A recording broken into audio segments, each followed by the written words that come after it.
Hello everyone, we're back. Sorry about that.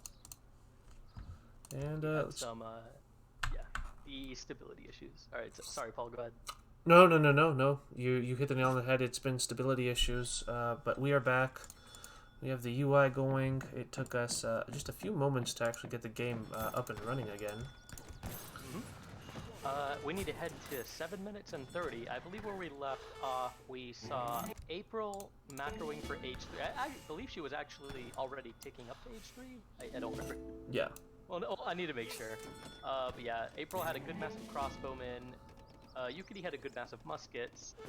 April was macroing towards H3. Yeah. So we were at that sort of stalemate position in the middle of the map where we had the crossbowmen and the musketeers, but like nothing was really happening, you know? Yeah, April tried to get in there, maybe do some poking, and Yuki did a really good job just keeping his economy safe and continuing to boom. Alright, here we go. Coming up on 7:30. Yeah, let's just go ahead and just play this. Continue from here. Yep. The silver lining is that we do have the UI up and going now, so hopefully that should help us out. Let's close that and close that.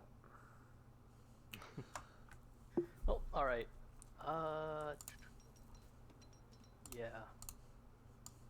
And here we are once again. So again, this sort of stalemate position. We have the musketeers here, a handful of longbowmen as well. We have two barracks coming out. So actually looking at a huge mass of British units here. More than an age up, I think. I think Yuki realizes that he's not really going to have the time available to him to get up to the next stage. That's just going to give Spain like too big of a timing window. I guess one heads up. I believe we're missing the scoreboard overlay to show the scores of the two players. Let's get that going as well. I know that one. And it should be back. Excellent. Most excellent. So yeah, again, huge apologies for those technical issues. Computer completely crashed, and then after that, Steam was just being annoying. But here we are. Yuki actually pushing out in the middle of the map against crossbowmen. Yeah, this isn't gonna work well for a musketeer mass. Yeah, I would. I don't know if he has a choice, because now he's gonna start seeing that age 3 composition. I'm thinking maybe something like Rottleiros and skirmishers. Yeah, no. 2 Falcons to push. 100%.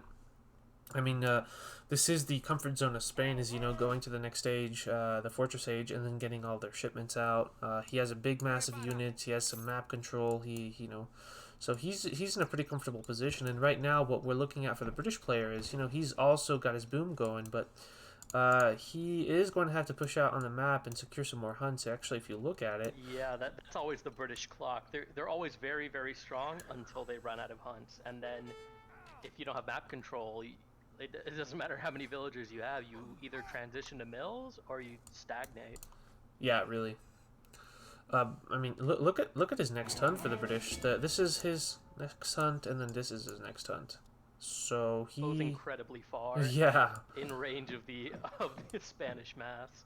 That's actually horrible for Yuki. So he really has to push out on the map and try to put break the Spanish push in the back before anything happens. And he does have a good time to do that. Spain is not all the way up, so he does have some longbowmen and some musketeers coming forward now, attempting to really engage with this army and trade it away before Spain gets up to the next stage.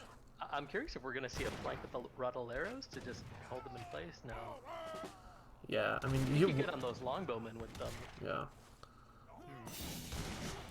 8 crossbowmen coming out of that age up, adding to this massive Spanish units. Oh, but he has 6 Rottleiros on the way. Have we seen any musketeers upgrade shipments from Yukietty? We have not. They're actually unupgraded for the time being. So we go into any cavalry anytime soon. It's actually a really good timing, I think, from Yuki. He's actually doing quite. He's lost a lot of musketeers. Yeah, no, you're right. You're right. That is working out for him. A little bit of a miscall. There's a ton of longbowmen left over, though. But the thing is, this is not what Yukietty wants. Just given that if he trades evenly with Spain, that's not going to cut it because Spain now has access to the Lancers, the Falconets, the Arrows, the Skirmishers. And Yuki I've needs... also noticed this a lot, and I think I'm not sure if this is intentional, but I see Yukietty has continued to move around his longbows, which are well known for having a really long startup animation when they begin attacking, but after that animation, they have a pretty quick rate of fire, and so they end up being a unit that you don't want to macro very much. You just want to leave them firing, because that's how you'll get the most DPS out of them. Yeah, exactly. Yeah, they have that setup animation, but then they have a very short rate of fire, so it is that balance. You want them to stand still and fight in a stagnant position, and unfortunately he has been moving them a little bit all over the place, so really good point on your end on that one. That made it so that April was able to trade just a little bit more efficiently. April with the veteran crossbowman, by the way, looking pretty snazzy there. Not even upgrading his musketeers. Take advantage of all the benefits of Age 3. Yeah. 2 Falcons coming in, also musketeers. He's prepping his siege units. And, okay, so Yuki actually did manage to sneak in an age up, so that's going to be pretty good for him as well. But the thing is, okay, so now he's down 2,200 resources, and Spain is about to push his base with... And he has still not done anything with those hunts, either the northern or the southern hunt. I mean... He hasn't started herding them. Oh, he is sending a Vil out to start herding. So, very smart. He knows he's going to run out of food very soon. He actually does appear to have a manor over here. He has snuck a villager out in this direction, so he is really going to be trying to get access to those hunts. But right now, a little bit more of a pressing issue is this push from Spain. So the Falconets are out with the musketeers and the crossbowmen. And he doesn't have any units to deal with that artillery yet. I guess the longbows are okay because of the range, but it's not going to trade favorably. Yeah, not in these numbers. If you want to trade favorably with longbowmen versus 2 falconets, you need like a lot of longbowmen, and he just doesn't have that amount right now. Sending some more villagers off in this direction to start working on this hunt. Something to be noted is that Spain does not have a ton of cavalry. We do have stables on the way right now, but the raiding should not really be a factor for the time being, so Yuki does have a little bit of a window. And then we do have colonial militia, town militia as it's now called, being sent, and then some more walls. Second town center from Yukietty? I don't know if that's what he needs right now. Where? I saw he was building a building off in the corner. I've been trying to look to see if at any point he... Oh, where did that... What was he building? Just another barracks? Oh, my bad. Perhaps so. I saw he was building another large building, and I wanted to see if it was either going to be an artillery foundry or a stable, but I didn't see it. Well, you bring up a good point, because the British do have the grenadier unit, so I believe that they can start their artillery foundry in the Commerce Age, which allows you to get your culverins out a little bit faster should he opt for that route. But it looks like he's sending his own 2 falconets. He's just free to like let his market and all these banners just go down. He hasn't. It doesn't bother him too much to lose the manor houses. That's another villager he can get for 155 wood. Exactly. So this April is actually going to pull away now from this situation. He has done a fair amount of damage to the British infrastructure, but again, there have been fairly superficial losses. It's been manors, it's been one market. I mean, Yuki really has not taken any critical damage, and he's actually gathering from these hunts right now. So we do have a raid, perhaps. Ooh, yeah, those lancers could take out a lot of vills there. Got both coin mining and food gathering. Oh, I don't think they saw them. Yeah, no, I do believe that they went just right past them. Oh, but he sees the other coin mine. There we go. So we do have that raid coming in now. The hunt over down here is also not scouted. So this raid is going on very nice right now for April, but he does pull the Lancers back because we actually missed it, or I missed it. The Falconets from the Spanish player. Wow, that's actually pretty big. And now we have the 2 falconets left over for Yuki, so Yuki's going to be feeling very good about that. He actually played this very, very well. The Lancers now connecting with the Musketeers, but they are too small in numbers to be fighting this. Falconets of the British player. Yeah, this is excellent for Yuki. He's playing this absolutely fantastically. He still has both falconets. He's going to be able to just clear the Spanish forward base. Yeah, no, really, he is. I mean, look at that. We have the a ton of longwomen left over, a fair amount of musketeers as well. So these lancers, they're really not going to be able to. Oh no! Careful, careful, careful. Yeah. Falconets are open. The longbowmen are protecting the falconets at this point. just the body block. He's got a body block. Yeah, 4 more lancers wow. coming out of that tower. Hey, you know, with the stagger mode on the This could be infantry. a reverse cleanup. That's a. I mean, he's got nothing but infantry and artillery, and lancers do well against both. Yeah. And again, these are only veteran The Spanish musketeers. lancers are just, Yeah. you know, They're excellent units. So, a ton of longbowmen left over here, but the falconets do fall. So we're now at this. Oh, that was pretty cool. That was pretty cool. I caught the raid, but I missed the falconets going down for the Spanish player. But that was a really good engagement. Now that the dust has settled a little bit, though, I'm liking the position of Yuki because he's got these hunts, he's got these hunts, and he has a sizable, massive longbowman left over. Yeah, and his northern villagers were not scouted. The only ones that were scouted were the ones on the coin mine near his base. The coin mine that was further north, it wasn't seen. The hunt that was further north, it wasn't seen. And since April continues to send his lancers on the shortest route into Yuki's base, they're just stealth gathering up there. Yeah, they really are. And he does have vision of that, so he should know that there's some villagers up here. But not quite identifying that with the lancers, unfortunately. He really could be getting some really nice raids off, because this central position right now is kind of controlled by Spain. Just do that outpost in the barracks, you know, that this gives us map control for the Spanish player right here. So he would be very able to just send a couple of lancers up here. I think that's honestly really critical for April here, because he's not running Spanish gold. He doesn't have an economic engine or a card that he can rely on to keep his eco on par with the British. That is a very good point. No, you are completely correct. If he doesn't attack the British eco, he's gonna very quickly start falling behind in resources. Oh my goodness, though. I guess if he keeps spamming lancers and into infantry, it doesn't really matter. He's gonna get those favorable trades, even if he gathers less resources. Yeah. No, for sure. Right now, he does have that tech advantage with the lancers. The lancers are actually doing a fair amount of work here on the longbowmen and the musketeers. A little bit of a dance here because, you know, both units supposedly counter each other, but the micro from April is really good here. He's just kind of hitting him and then scooting him back a little bit and making sure that concave always favors the Spanish player. So, very nice micro here. I don't think it'll be quite enough. Yeah, that's a lot of British muskets. At this point, have we seen any upgrades for the British muskets in terms of cards? Only the the veteran upgrade, yeah. I'm sorry, I keep forgetting we have that tooltip at the bottom. Yeah.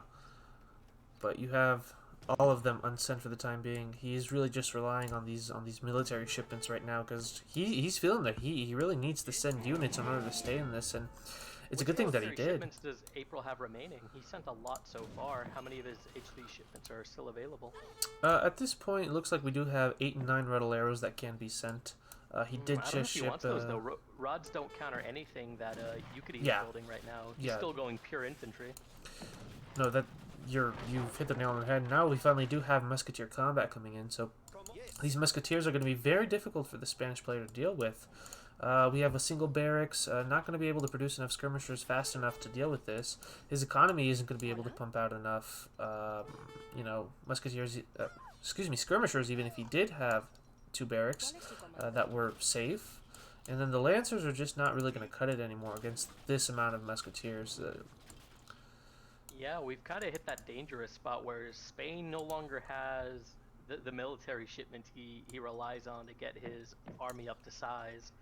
And now the British eco is just going to continue pumping units out of multiple military buildings.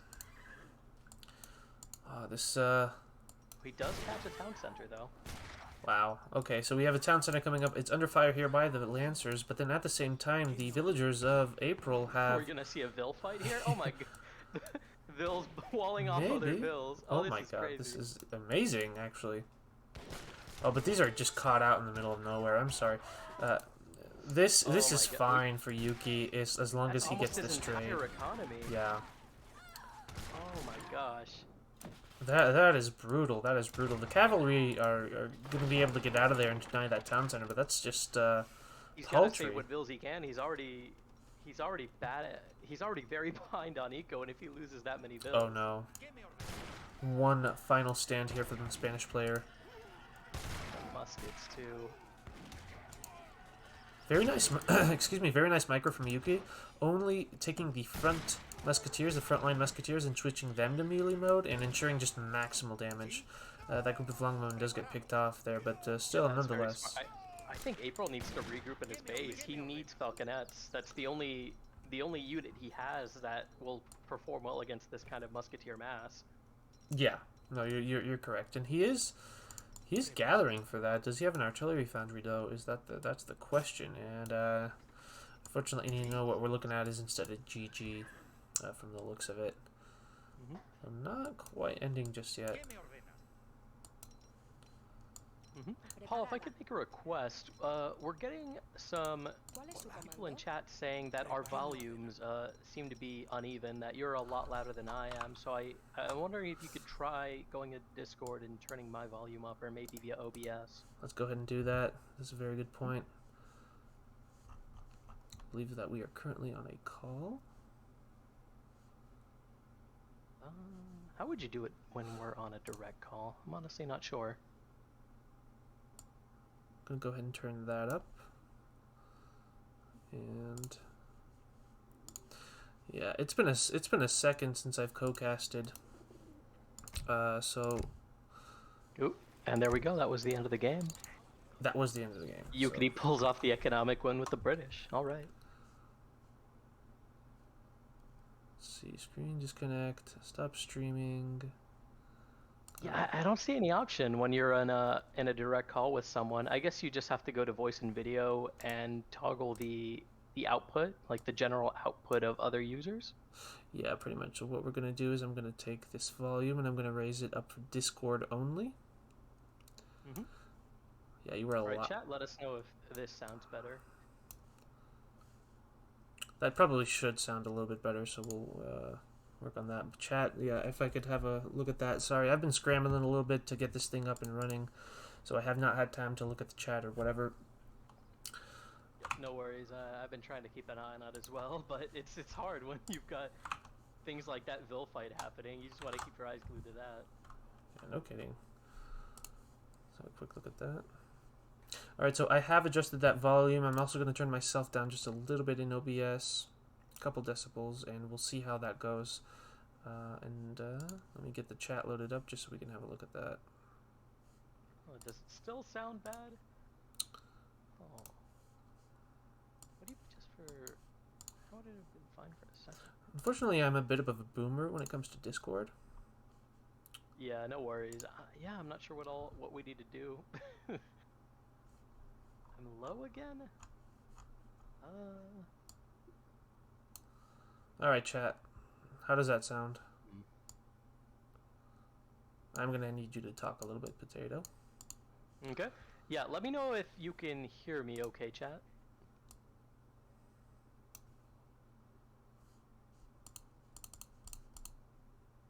Better is what I'm getting. So let's turn that all the way up. Let's turn myself just a little bit more down. And then the game volume down a little bit more as well. Still a bit low is what I'm hearing, so let's just adjust that a little bit. And then again, ESOC, on behalf of myself, you have my apologies for all the technical difficulties that we are encountering currently. Between the computer crashes and the game lagging and then the Discord setup, I am sorry. Yeah, well, if we can get it working well this time, then we'll be set for next time. Oh, okay. Ooh, India into British. Okay. This is always an interesting matchup. Two civs that both like to build up their economy and outboom their opponents. India via a villager bonus every time they send a shipment, and then the British via manor houses. Right. Yeah, no, indeed. Okay, so it sounds like we still can't hear you. So again, okay, this has to be an issue on my end. I really don't understand why. Let's do this. And then I'm going to do... Yeah, I think it's the Discord sound capture then from OBS. Right-click my logo. You mean in Discord, like my username in Discord? All right, looks like we fixed it. So there we go. It was okay. an OBS setting that I had to track down. So again, sorry about that, everybody. Looks like we are good to go now, which I'm happy because I was starting to get my ears hurting in the headphones because you were very very loud for me. Oh not for yeah, them. yeah. The goal isn't for me to be loud for you. It's just to capture whatever you're hearing for the stream. So Right. if you hear me at a good level and then that's at 50% no BS, then whatever you're hearing, it's 50% for the stream. Excellent. Okay. All right. Okay. Let's get into this. Indeed, India pink versus October here in the teal color. Okay, and we see a double manor house opening for the British. So we're unlikely to see Virginia Company being sent.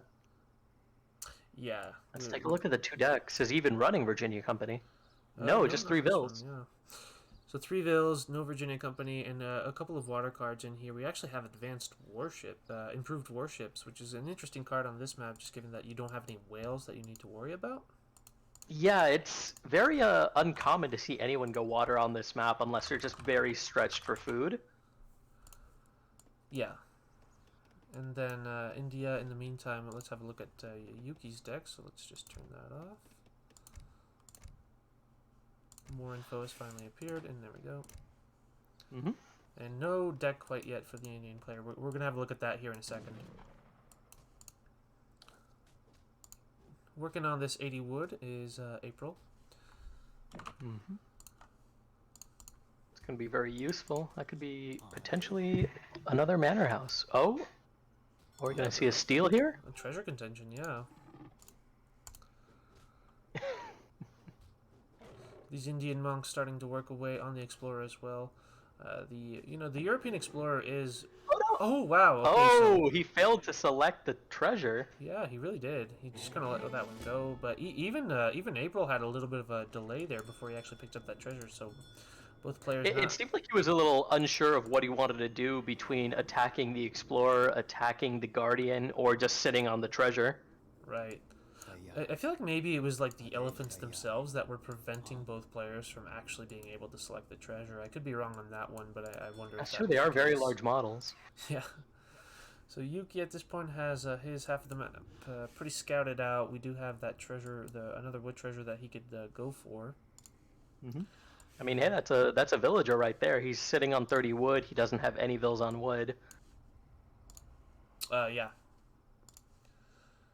So it seems he wants to aggro forward as fast as possible, even if it means a little bit of a TC downtime.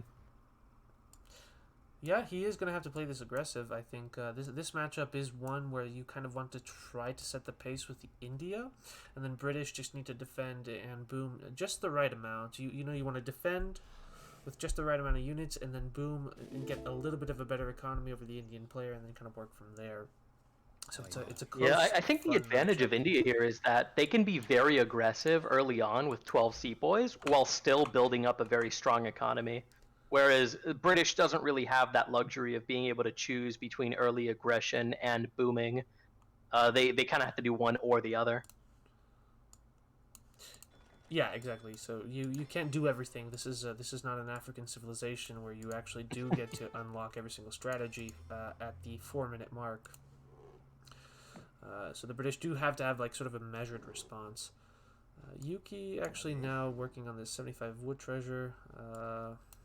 Could it be scouted here perhaps by April? No, I don't believe so. He knows Not about yet. it though. But he's a little bit He too far knows away. it's going up somewhere. It looks like he's about to see it if he continues that way. Oh, is he just gonna miss it? Oh, he barely just misses it. that. Okay. That's so funny. He should know / have an idea that it's there. There we go. He does find it now. So. Yeah. So what's interesting here is with the aggro, since it's essentially a barracks, and most civilizations that aren't Russia can't build a military production building until they're actually in H2. India can just start making units as soon as they're in H2. Their age up comes with a barracks. Yeah, so you'll be able to utilize that really for the rush, for the map control, for everything. A trade post coming down here for India, and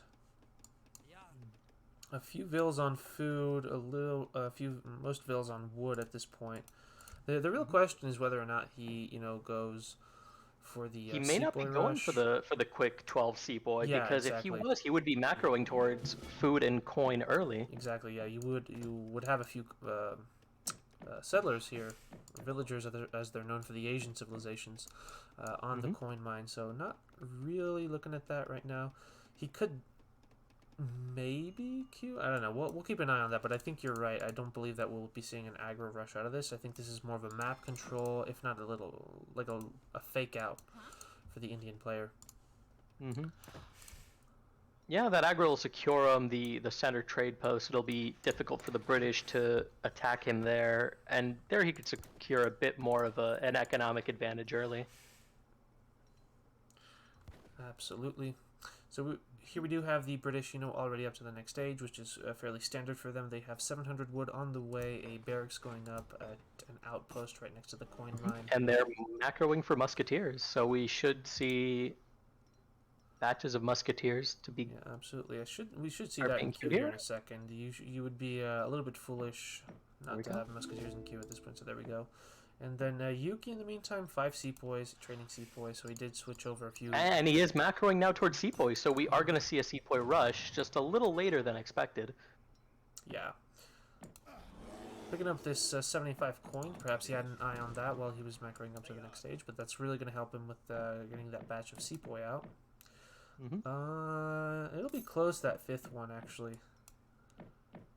I don't think he's gonna get it. Just no, he does not. Doesn't. Yep.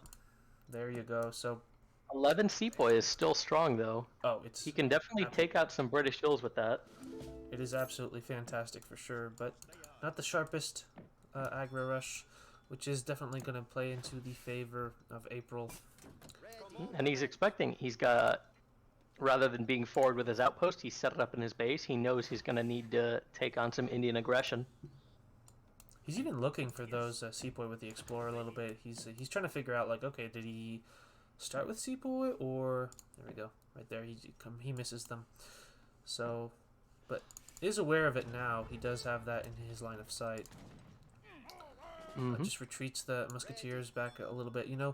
The thing with a rush like the Indian one right now is that you can really take your musketeers and hide them behind the town center, idle your front villagers just a little bit, and you should be pretty safe from most damage. This is not really designed to end the game. This is really designed to put pressure on your opponent. But I think Brit's pretty if that 12 sepoy rush can hit just as you get your first, or even before you get your first 5 units out of queue, that's kind of the advantage of it, is you have 12 units and the opponent only has 5. That's all they could have queued out of 1 military production building. But since that sepoy rush hit just as the British got their 10th musketeer, it's now a lot more even. Yukietty can no longer just take all his sepoys and run rampant in the British base unopposed. No, he cannot. What he can do, however, is train just a few Gurkha and start picking away at these musketeers, but you only get 3 at this point. It's a little bit difficult to get your macro going and get full batches of Gurkha out this early, if you will. India takes a little bit of time to ramp up their economy, so we'll be putting some pressure on, but as you pointed out, it's not going to be, free reign over the British base as it could have been a little bit earlier. It's going to take some time before that actually happens. This outpost is now under fire, however. Siege, if you will. Yeah, this is similar to what we saw last game, but with crossbows, except, sepoys have the siege power that crossbows don't. So rather than just looking for picks on villagers, he's able to do a little bit of damage to the infrastructure. Yeah, exactly. We do have 5 longbowmen coming out now, so this is actually really going to be able to shut down, I think, the aggression of India, just because, you can't really poke with a Gurkha anymore. They have the ranged advantage. It is a question of how many Gurkha versus how many longbowmen. And, if you camp the longbowmen like kind of behind the tower in front of the town center, they're really able to zone away the Indian units. So here you're going to see India kind of... they are going to look for a fight there, but not before losing a Gurkha.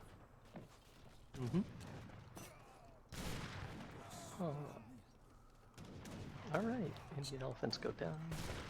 Second elephant does go down. I don't know if it's a good idea for Yukietty to push in here. He's outnumbered. I would, so here's kind of the catch-22, I think, for India in this position, is that he really does have to pressure the British Just because if you don't, then they're going to keep booming, and if they keep booming, then they're going to be very comfortable. So you have to force units out and whatnot. But the thing I is, don't think he has the units to put the pressure on, though. I think exactly. maybe a better option would be to macro for age 3 and take advantage of something like the siege elephant shipment to start putting much safer pressure on the British infrastructure. No, I totally agree. It is a little bit dicey. I don't really think that the units of Yukietty are going to be able to accomplish all that much right now, just because of the longwomen, the musketeers, and what have you.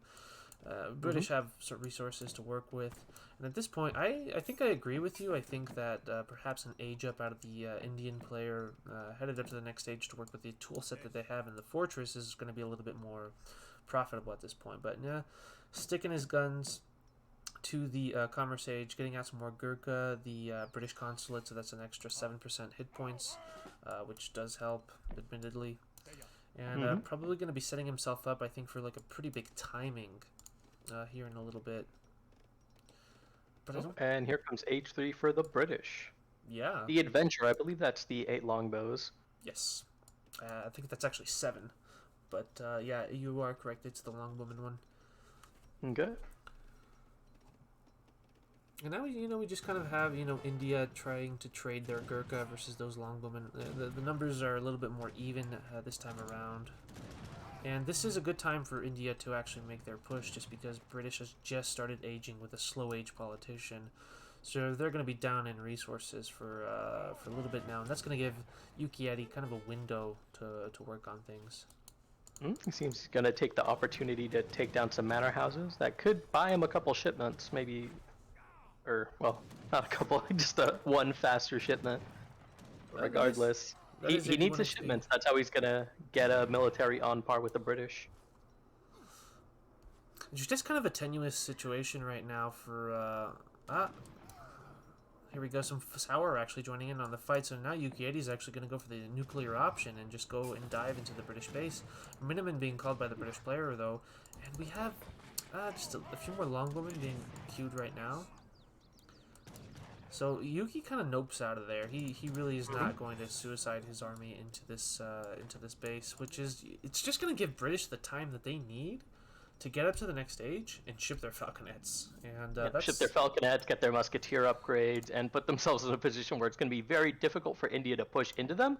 And maybe they can even start pushing into India, take out the Agra fort. Yeah, I'm going to call it right now. The Agra fort is gone. Because with the macro of the Indian player right now, he has no resources. He's macroing up for some Gurkha and whatever, so he's going to commit to H2. The falconets are going to come out, and we are going to get a push from the British player, and the Agra fort is going to go down. You really need siege elephants to deal with that, and he's not going to be up in time to do so. So yeah, he's nowhere near that age up. He's not. He has to get like an amazing flank or something. But the thing is, like, it's hard to flank when you only have 4 Sour to work with. Yeah, they're just not tanky enough. They're not like hussars where they can eat some damage and just suicide into falconets. Soars are going to die far too quickly. Yeah. This just looks unfortunately absolutely terrible for Yukietty. He is pushing into the base right now, so we do have a good engagement. We have the Sepoy and the Consulate Redcoats kind of on top of the British units right now, so they're going to trade well. And this is a little bit before the veteran... Oh, actually... Yeah, I guess he was just waiting for the Minutemen to lose their HP. Yeah, no, for sure. Actually, what kind of stumped me was that October, or April in this case, did not ship his falconets. He actually doesn't have them in queue. I think he canceled them, so... Yeah, he lost a lot of musketeers in that fight, so I'm guessing maybe he thought, that Yukietty was expecting falconets, and he tried to outplay him by not sending... Oh, no, he's sending falconets now. Yeah. Falconets would have been... would have made that good situation for April even better, but, I think at this point we're really looking at a blank canvas for the British player. He can pretty much just do whatever he wants. He just has to make sure that he secures another hunt and obtain some map control, but with the falconets coming out, the veteran longbowmen, the veteran musketeers, he's going to be able to get exactly what he needs to put the nail in the coffin. He's not only ahead in tech by being an age further up, but he's got a larger military right now. And India's sitting on just Gurkha. He lost his Sowars and he lost his Sepoys in that earlier fight. He's got a couple. Oh no, he does have some sepoys left, as well as the consulate musketeers. A lot of coin being stacked up by Yuki at this point. Tiger Claws, perhaps. I think that's probably something that he's going to be sending here. That is a fair amount of Gurkha, so that's going to be quite nice. But they're going to be just shut down here They're by not the gonna- Falconets. Mm-hmm. And he's nowhere near aging, so he has to win this in H2 somehow. The Brits do overscore by a It looks little like bit. he may be but- macroing. He's got 900 floating coin that could potentially be spent on an age up. He just needs to get the food somehow. Yeah. He will have to get the food to age up, and he might be switching towards that right now. I think a little bit of miss macro there from... wow, he doesn't even send the Tiger Claws. He sends foreign logging. But, I mean, I'm not going to I think that makes sense. Yeah, the Tiger Claws are only really going to help him with the Hussars, and the only reason the Hussars are there, every unit there is protecting the Falconets. Yeah, exactly. I mean, you're only going to get so much utility out of the Tiger Claws. I guess I was only looking to like figure out that coin situation for Yukietty, but right now we just have the Agra Fort under fire here. You know, Yuki is being pretty good about this. He's not taking the fight that is going to lose him the game. He's kind of giving up the Agra Fort. It's kind of like a little bit of a game of chess right now where you exchange your pieces with your opponent. And right now he's just giving up the Agra Fort. He's not going to be able to do anything about that. And no reason to lose his army over I don't know if he's going to be in Age 3 quickly enough, though, because not only does he need to get into Age 3, but then he needs to gather up food and use that food to send siege elephants. It's going to be a while, and those Falconets are going to run rampant. Oh, 100%, yeah. So right now, Yuki's doing the smart thing, which is kind of giving British the runaround. The Falconets are obviously a little bit slower than normal infantry, so he's looking to...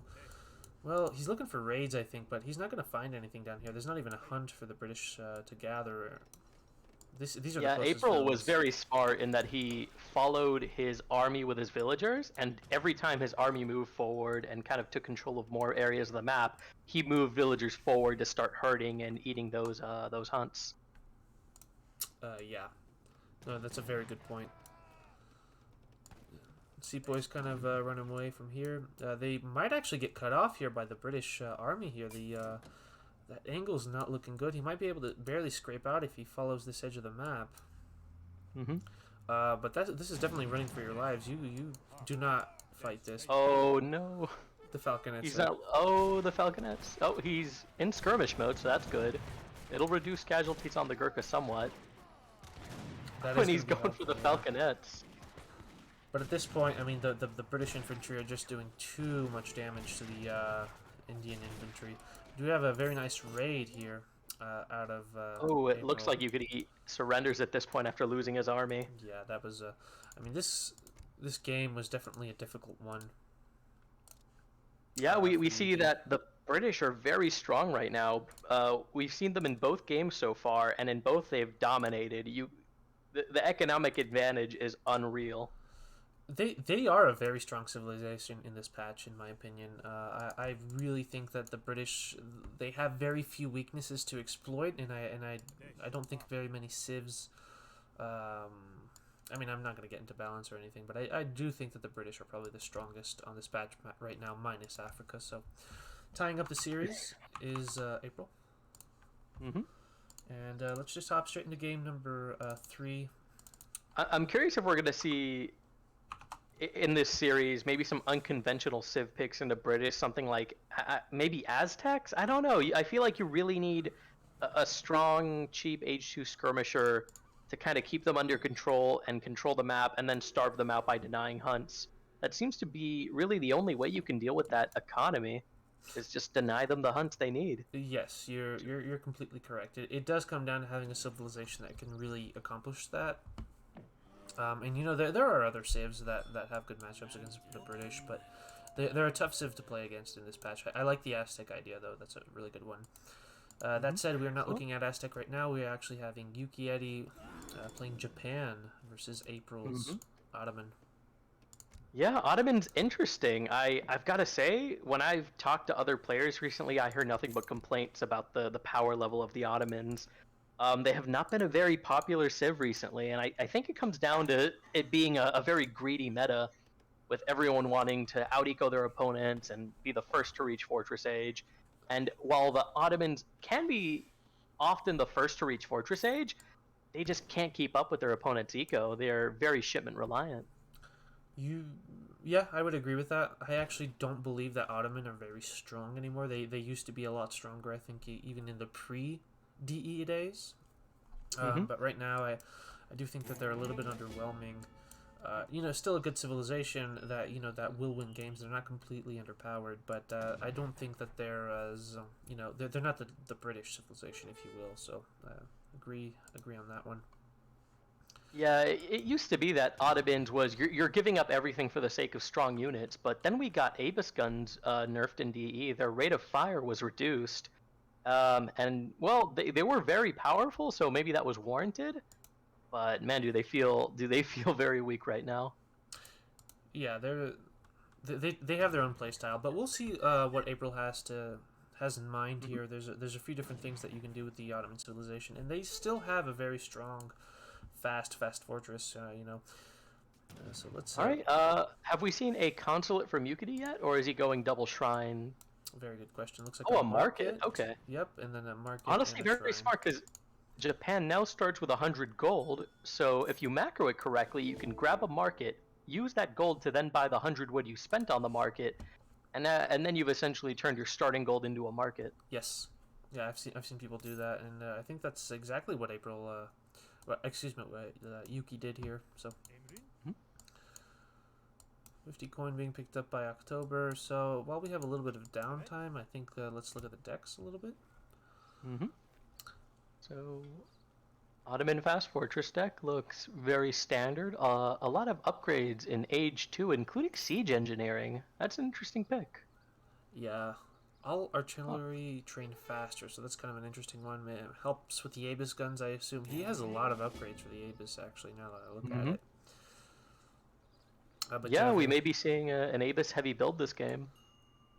And he has no mosque upgrades, either so we're not going to see any Nizam Fusiliers or cheap bombards from the mosque.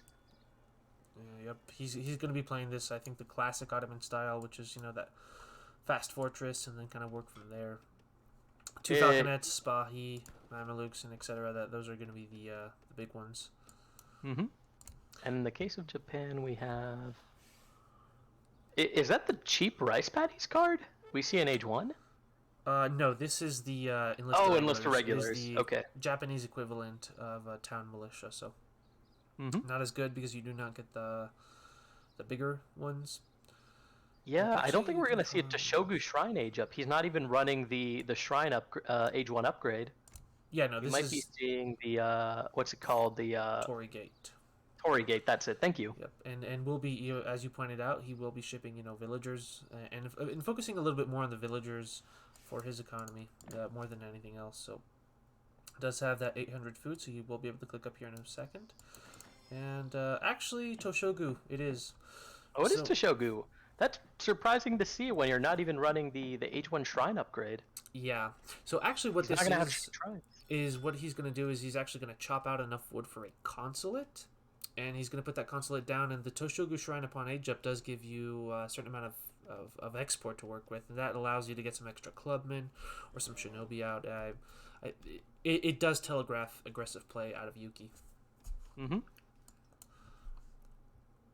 But it is, I agree, one Torii is the name of your deck, and you're going for the Toshogu Shrine, so that is a little bit misleading on that one, Yuki. It could be some mind games. He could just be playing a deck without that Age 1 Shrine upgrade, just to telegraph a Torii Gate and force the Ottoman into building military that they might not necessarily need early on, expecting an attack. Yeah, that's a very fair statement, I would say. Ottoman is up to the next stage. Did age up with the outpost and the coin. Did ship 700 coin, so will be just doing his fast fortress agenda. The most interesting thing from the Ottoman side, I think, at this point, is this outpost wagon kind of being harassed by all these units. He actually does. Yeah, I guess he wanted a sneaky forward base, but he's not going to get that. Yeah, he's not going to be able to get that. And that's actually a pretty good win for Yuki. The Ottoman, they like to have like a forward tower to get all their shipments at that point. But he's actually going to build his towering base from the looks of it.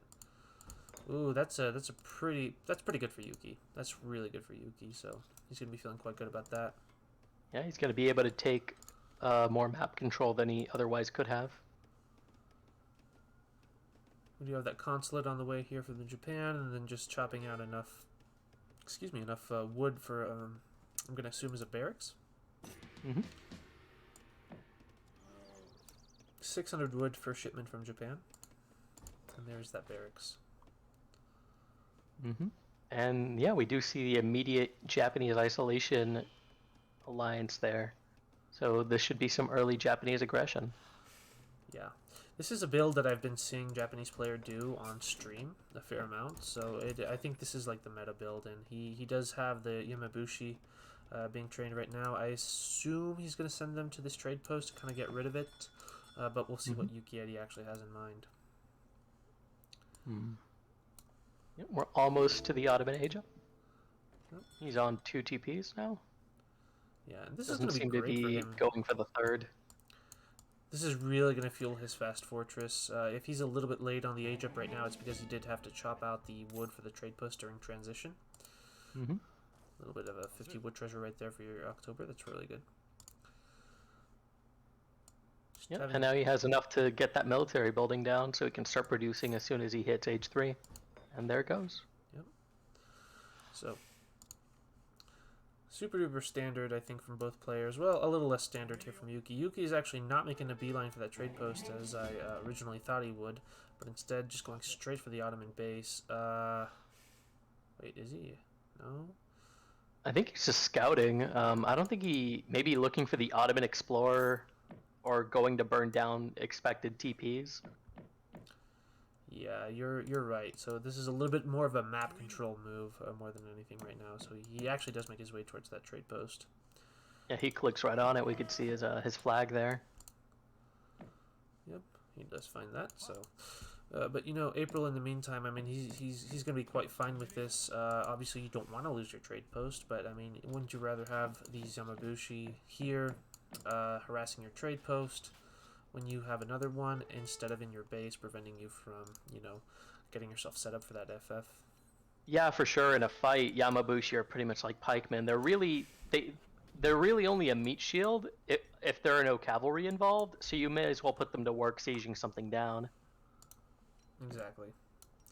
Something to note right now, something that I just barely missed, is that he had 5 Janissaries on the way because he was expecting Japanese aggression, but like once he kind of saw that these Yamabushi were down here and not in his base, he actually canceled that to save that shipment for the 3rd age. So that's a little bit of a safety play right there, is to send your shipment but just being ready to cancel it should you not need it to defend. I wonder if we'll be seeing multiple TCs from the Ottoman or just full aggression build once he hits age 3. He does have 1,000 wood in deck, though he does not have the 1 TC shipment. Yeah, you're right. He doesn't have that 1 TC, and you do want that 1 TC. It actually increases the build limit of town centers, so it's a good one to have. Japanese player now trading It's blows. strong to have, but it's not necessarily. I don't think you have to have it. You can still have a strong Ottoman economy with 3 TCs after sending 1,000 wood, and then pretty much just focus on your military after that. Yep. I mean, and they do produce for free, you know, as you pointed out. So we do have Ottoman up to the next stage, and we'll have to see what they do with that. Oh, he's sending Janissaries right away, so it looks like he's going to build up a quick army with Janissaries and Falconets and start hitting Japan. Yeah, this is going to be a Japanese an Ottoman timing here from April, and this wall coming down for Yuki, really like that. In the meantime, April was actually able to defend this trade post from going down, so that's actually another win for him right there. That's going to help him get his shipments in for this push. So yeah, it's about to go down, really. Japan in the meantime, I think we're just going to see a lot of posturing, at least until the Ottoman can get their 2 Falconets. Yeah. I'm surprised he isn't going for the shrines. I believe there were some shrines being built near the trade post. Does Ottoman have sight on any of them? Sees those two. Not quite from the looks of it. All the shrines are kind of like along the edge of the map right here. Oh, these you meant. My apologies. Let's have a look. He hasn't scouted them, but he should know that they're there just because you can see the position of the hunts in the fog of war. So that is a good point. Is Yuki aging? No. Yes, he is. Wow. Yeah, he is now. That's ballsy. Pavilion as well. Okay. He's gonna have to hold off and get his flaming arrows and delay for a long amount of time, and that's a lot of Ottoman to deal with right now. 2 falconets on the way. The tower, the outpost being built so far back is actually going to be super helpful to Yukietty at this point. But now we have some Janissaries coming into the base right now. And he's got lots of time before those slow falconets can go and support. Yeah, really. So that's really going to help him out. The wonder placement though is a little bit forward, and he's not going to be. This Ooh, is the under... Abus are on the front line. He might be losing Abus unnecessarily here, and we do see one go down. Yeah. That's unfortunate. He wants his Janissaries to be tanking those shots. Yeah. Ah, man, this is looking really good for April right now. Because, admittedly, his falconets do have to, like, walk across the map right now, but... Is there any point to sieging the Golden Pavilion? I think they regain their HP once you actually once they actually finish building, correct? I'm not sure that they regain the HP.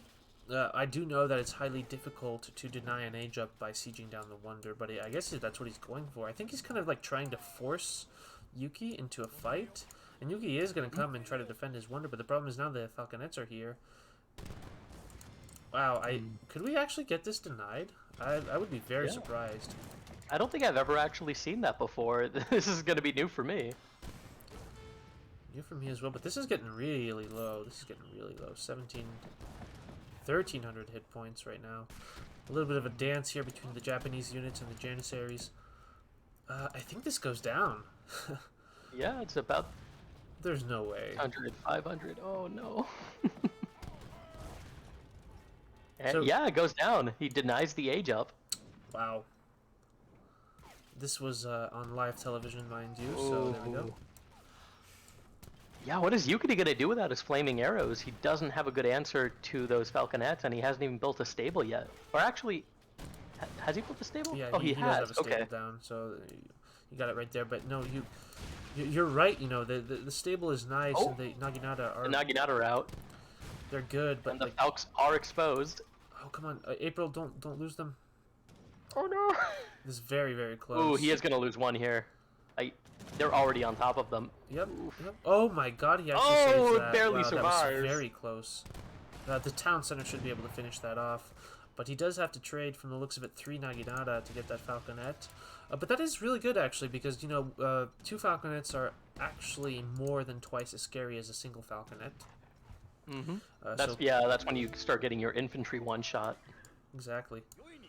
A little bit of a raid here. Obviously, Yuki is actually trying to catch the reinforcements of the Ottoman player right there, so that's really well played from him. This is actually really high level. I'm enjoying what I'm seeing here from Yuki.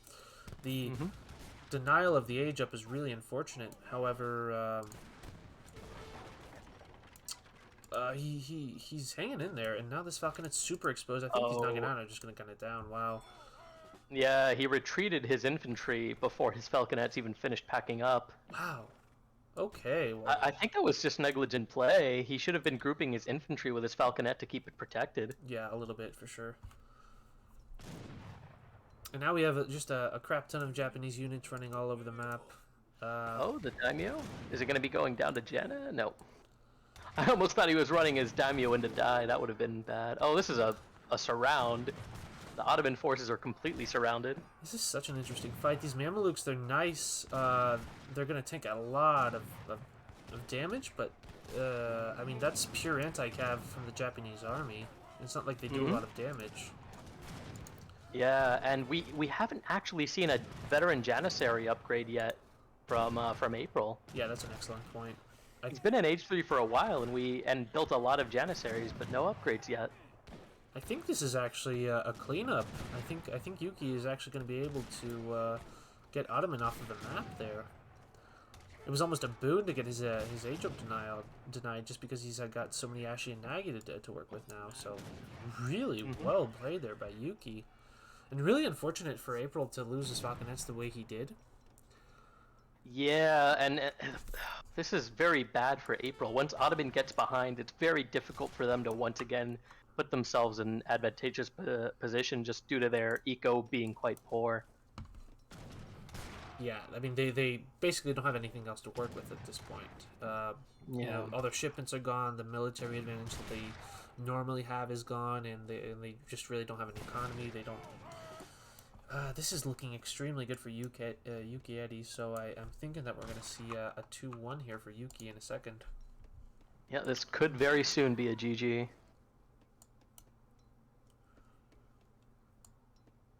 Wow, well played. Oh, well played. Ottoman just put a second TC down. Is he maybe going to do a little bit of cockroach play, hide a TC in the corner, and just try to survive? He might, yeah, he might. Well, the thing is, he might get that town center up, but I think this entire base is just going to be down for April. Because he doesn't have anything that he's gonna lose a lot of infrastructure here, and he hasn't even been able to finish collecting his wood. Oh no. This is just not looking good. Japan is macroing up for an age up, so we'll be able to get up to the next stage. Really, can we look at the resources of April? Of course. Let's have a look. Oh yeah, just nothing really. He's got nothing to work with. It's getting rolled over right now. Even this town center, I mean, it's gonna go up, but there's not a ton of I guess there's a few villagers over there, but it's just not gonna be enough. I think at this point we're just looking at an L here for the April. Yeah, it's just a matter of time. Though I gotta say, if April manages to pull something off at this point, I would be ecstatic. That would be incredible. Because I don't see any way out of this right now. No, I don't either. I'm afraid. We do try not to make the cast anticlimactic, but I think this is looking a little bit dicey now. Yuki, I'm not too sure. I guess he's playing this safe, and I always respect safe play. You know, the risk-free play, but he really doesn't have any reason to be pulling back right now. All this is doing I mean, yeah, he was just in the initial Ottoman base, burning everything down, and there was nothing opposing him. He could have taken this down. He could have denied that second town center, because that 2 town centers are a little bit more difficult to deal with than a single town center. This is covering a tin mine and I guess the remnants of that hunt. So I mean, yeah, if April wants to turn it around, that's kind of the only option is build as many TCs as possible and try to catch up to the Japanese eco. That way, she can actually start getting some units out. Yeah. And that is something that, yeah, you're right. You know, if you are behind, well, don't play standard. You have to actually take some risks, some you know, unsafe risks to kind of gamble yourself back into the game. That's you know, how you get back from being behind in this game. But we do have Japan up to the next stage, very comfortably so. Actually sieging down these shrines, so that's very good.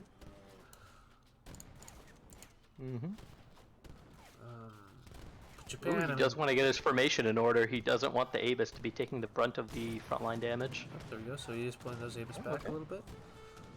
But that's just not yeah, he's gonna get cleaned up either way. Daimyo, he just doesn't have enough units there. No. Yes. Nope. Nope. Janissary just walked past it. Okay. Yeah, but in the meantime, we do have a GG. And there's the GG. Yep. Very, very well played. Let's have a look at the post game real quick, and then we'll hop straight into game number 4.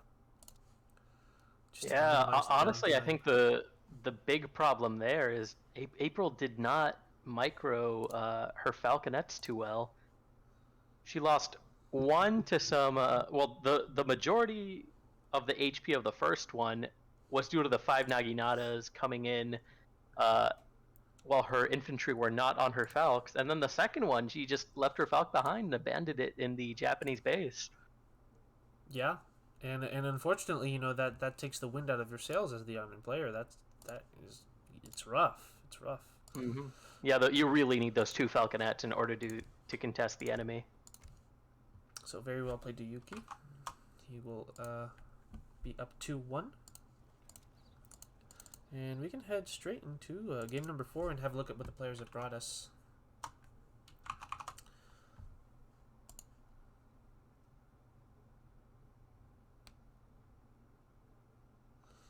And let's just get straight into it.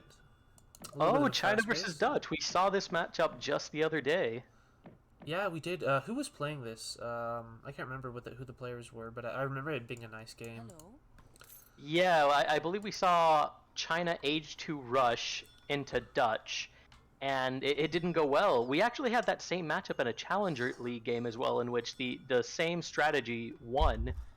So in the Challenger League game, Age 2 China was able to overpower Dutch with double military building Han Army in Age 2. And in the Premier League game from the other day, I wish I could recall who was playing right now, but we saw the Dutch. It was Kaiser Klein versus who? Maito? It was. I believe it was Kaiser Klein versus Maito. Maito tried an Age 2 China rush into Kaiser Klein, and Kaiser Klein just had early skirms out as well as hussars and managed to repel it. Yeah. It's it does go that way sometimes, you know. It's not always exactly the classic, you know, FF versus FF. The players are mixing it up right now, and that's actually super cool to see, in my opinion. I'm curious if we're going to see another instance of Age 2 China versus Dutch, because normally China's a fast fortress civ. That's the way it's most commonly played. Yeah, Maito actually does have a deck called How Not to Play when he is actually playing for the Second Age agenda, so you're right on that one. There is a way to play China. But yeah, April with the Red Chinese, and then Yuki with the Blue Dutch. Gonna pick him up, gonna get the Cherokee Rifleman out of that treasure. Yeah, that's gonna enable him to gather more treasures. That's a very good unit to have to help you. I'll just get more treasure. I think that's a misclick. I guess. This is, or I guess he's just prepping the treasure to be gathered by his explorer. I don't know how does this calculation work out? How many seconds does it take for a villager to kill a wolf? And is that more than the food that villager could have gathered in the meanwhile? You got me stumped on that one. I will tell you that, but someone should run the math on that and double check that. Yeah, because he essentially just spent the entire time just fighting that treasure guardian with a villager and then taking the food. I feel like that was a misclick. I could be wrong, but I feel like that was a misclick. That looked really intentional to me. He purposely got into melee with the villager, brought his vil forward, and then collected the treasure. I need Yuki to defend himself. In the meantime, April... Yeah, show us the map. How many seconds was that, and how many food is those seconds versus the 40 food of the treasure? that is pretty curious. I love it. It's actually a 14 villager age up with the Dutch, by the way. Not the classic 15. So on top of that, so maybe the... Well, it was a very fast stage up, so yeah. This could be advantageous for him. It's like 230 when he clicked up. It's kind of nuts. China at the moment has 300 food after picking himself up at 90 food treasures, so a little bit more of a slower civilization on that one. And just a lot of treasure gathering for both players right now.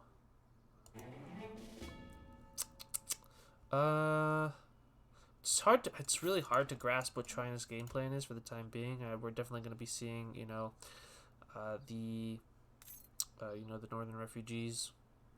I think the tell is going to be, is it going to be northern refugees into 700 wood or 700 coin? If it's coin, then we're likely to see a fast fortress. But if it's wood, we might be seeing some Age 2 aggression. Yeah, I definitely agree with you on that one. Another possible tell to look for is, like, a forward villager putting up a village, which is, a shipment point for the Chinese. So we'll have to keep an eye on that as soon as he clicks up, which will be momentarily the case. In the meantime, Yuki is already in transition and is just doing the standard Dutch thing of gathering enough to get himself a bank during that transition. So, one TP for China? Yes. A little bit of a... Ooh, I don't know when's that fight. I think the Chinese player might be able to pull that off. He's got the Iroquois Tomahawk coming in. Yeah. Or Haudenosaunee Tomahawk. The Tomahawk on one side, the Cherokee Rifleman on the other. The Scout does go down. This is a Ooh, the monk beefy, is looking a bit beefy low. monk, yeah. Actually training a Yeah, it seems disciple like we now. won this. Ducks, please get out of the way. Oh. Yeah, this looks good. He's winning that. And his monk didn't go down very low. Oh, the monk might get sniped. I think he will. I think the he will monk's about between the to go down. Cherokee and the Explorer. Escape? Oh, that monk is... Yeah, that monk is dead. Oh, double 90 XP. What the heck was that? Why was it double? Oh, was that real? Did he actually get 180 XP? I think that so don't quote me on this. I'm talking I'm spitballing right now, but I think that if you change the stance of the Explorer to try to get it to last an extra hit, it actually doesn't die.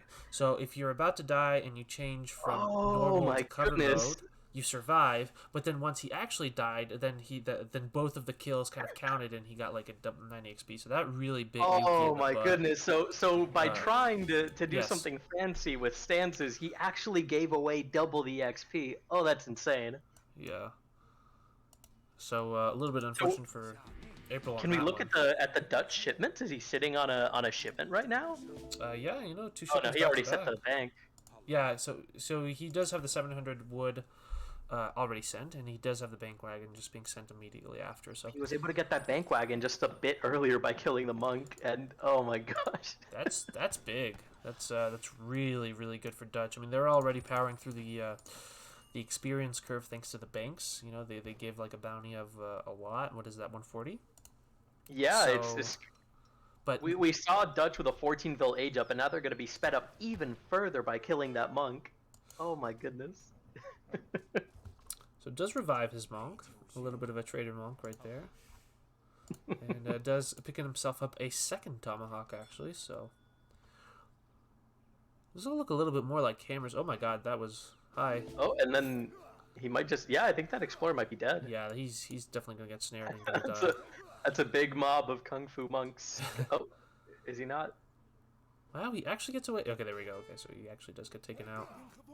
Mm-hmm. Quick glance at the Chinese base after all that goes down. We do have the 700 coin being shipped, and the macros just set up for the normal classic China FF. 700 coin, 700 wood, the Summer Palace, yada yada yada. We've seen it once, we've seen it 1,000 times. In the meantime, Dutch with 4 banks. Only a second house. Seems to also be preparing for age 4 in that he's got everything on food. More wood coming in, so he may either go age 3 or get some infrastructure and just immediately start queuing some units. Are you talking about Yuki? Yeah, Yukietty. Okay. Yeah, I could see that. Let's have a look at the deck. We actually haven't looked at it yet, so that's my bad on that one. 1v1L. Just yeah, greedy. Looks like a very standard Dutch deck. Yeah, it's very greedy, but you are right. Like the H4 is on the table for sure. Most likely we're going to be seeing. Oh, sorry, did I say age 4? Yeah, you did. But I mean, I think a fast industrial is totally on the table, especially like in this matchup when both it's like a fast fortress civ versus a fast fortress civ, and they both like have their comfort zones, and then like sometimes what beats the fortress agenda is actually the industrial agenda. So we'll have to see. But for the time being. A 5th bank going up for the Dutch player. And then Porcelain Tower for China. I mean, I probably could have casted this without looking at the game, I think, for the first 7 minutes of it, because this is fairly standard across the board. But then we would have missed, you know, the... It is interesting to see a 5th bank from Dutch. Sometimes you see 4 banks directly into age 3. Yeah. But Yuki, what he's up to, is just looking for that ultra greed. You know, the. Oh yeah, he's going. Ooh. A little bit cut out right there, so I do believe that I may have lost my co-caster. Can you hear me? He cannot hear me. So let's go solo for a little bit, and I'm going to try to get the potato back. So. Disconnect and call him and share my screen.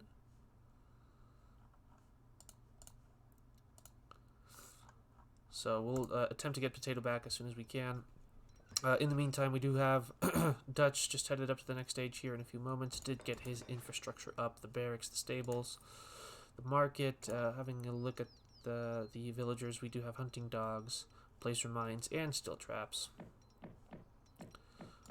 And then China up to the next stage already. Oh, industrial. Okay, so Potato kind of on the money right there, talking about industrial play, because we do have a fast industrial coming out of the Chinese player. So quick double look at the deck. He's going to have some Cheng Dao, the Arquebusiers, the 8 Meteor Hammers, as well as these 26 Rattan Shields for 1,000 coin. It's actually a really strong shipment because these are, I'm pretty sure they're Shadow Teched to Discipline. So that's just really, really strong. Okay, so that's really intense. Consulate going on for the British Alliance, yes, but the consulate is Chinese at this point. Yukietty, walling, being a little bit careful, actually sending 1,000 wood, so playing even more greedy. Let's alt tab real quick. Potato. Nope.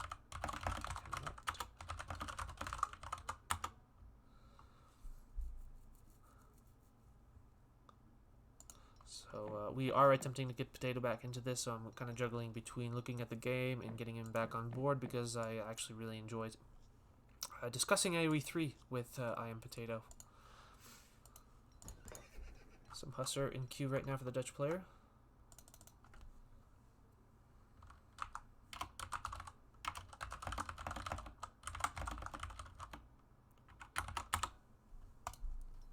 And some skirmishers as well. I mean, you know, just kind of talking about what's going on the screen.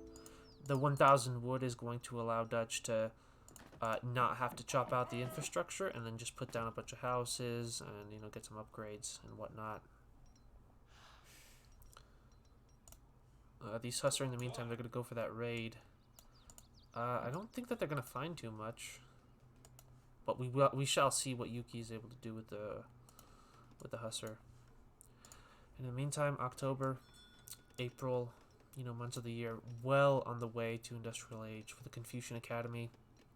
Just going to give him a crap ton of Arquebusiers to work with as soon as he gets up to the next stage. And Intervention just being a little bit of a safety shipment right there, which I do appreciate against these Hussar. So playing it safe, but playing it carefully.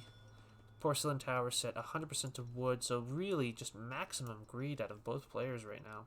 Oh, he actually cancelled and re-queues that? April is just playing this so well.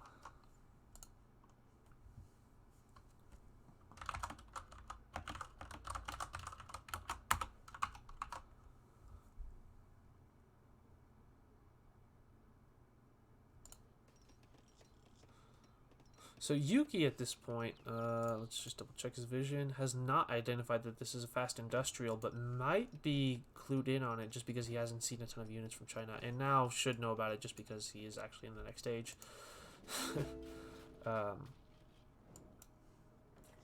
Is he going to follow up? He's cut unit production entirely, just shipped 1,000 food, and yeah, I do believe that we will be seeing a follow-up to the next stage from Yuki, but that just gives China so much time. Please enjoy this view of the trade post going down as I alt-tab to find my co-caster.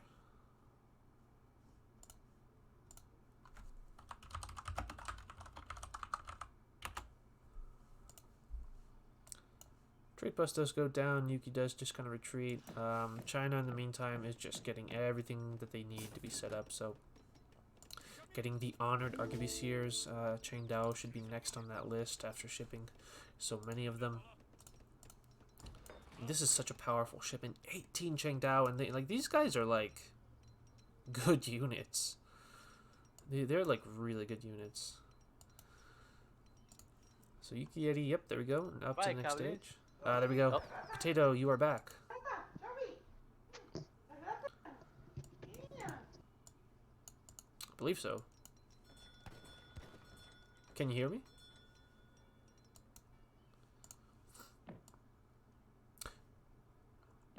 well, Potato will be making his way back to us as soon as possible.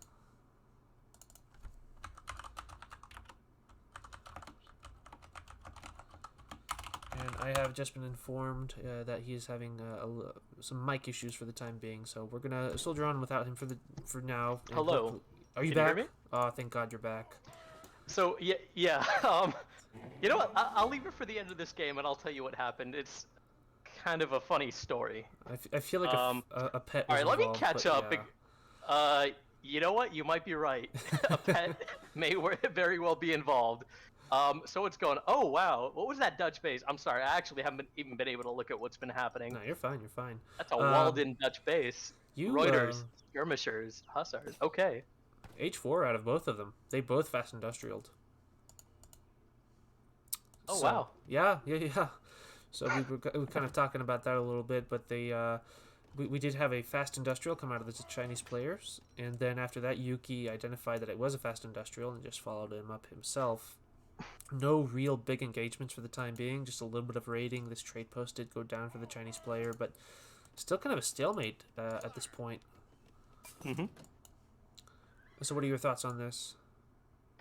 Huh. I mean, I don't know.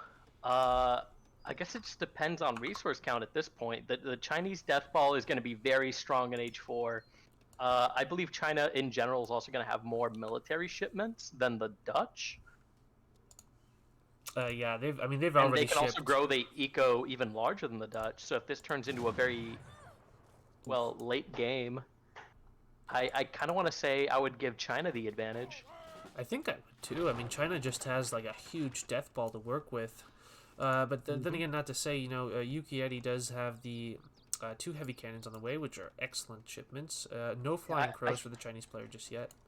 Yeah, I think all China needs is hand mortars and, like you said, flying crows, and they're going to be in a really good position to just sit outside the Dutch base and harass. Yeah, the hand mortars do 2 things, is that they zone away the artillery of the Dutch, and then they also can siege down the bank. So April is probably going to have to get a crap ton of hand mortars out, I think, at this point, but I don't see any in production, and I don't quite see a castle just yet. I think he's just working on his death ball. What could Yukietty even do against this? The Reuters aren't good. Repelling volley is one of the few skirmisher upgrades in the game that actually improves skirmisher damage versus light cav. Normally, counter infantry rifling is the standard, and that only helps with infantry. But repelling volley increases the multiplier versus light cav as well. Oh, we got heavy cannons. Yep, heavy cannons. This could be the answer to the Chinese death ball. Those heavy cannons are gonna wreck. Oh my goodness! Yeah, you just see those balls keep on going and do damage to. Yeah, no, this is brutal. The volleys from the heavy cannons did quite the number there on the Chinese army. So April is actually going to have to hightail it a little bit out of there and figure something else out for the time being, because right now he's producing like the territorial army after territorial army, getting a lot of units out, but they're not really. It's not the unit set that you want versus these heavy cannons. So let's kind of see what his next shipment is. Actually going to be the 26 Rattan shields. Wow. So I think he's going to like swamp this That could be the counter. Yeah, 26 Rattan shields is huge. He really needs to mob those heavy cannons. He doesn't have a good answer for them right now. But this is Yuki's counterplay, is just kind of walling it up. This is going to make it very, very difficult to nuke. Is this going to be a walled advance? He's just going to keep a couple vills with his army and wall further and further up until he finally hits the Chinese base? He might. Looks like it. Oh man, I mean this is just a perfect counterplay to the Rattan shields, because the Rattans, they're very good units, don't get me wrong, but they have to actually connect with the enemy army, and this is not an exposed position anymore.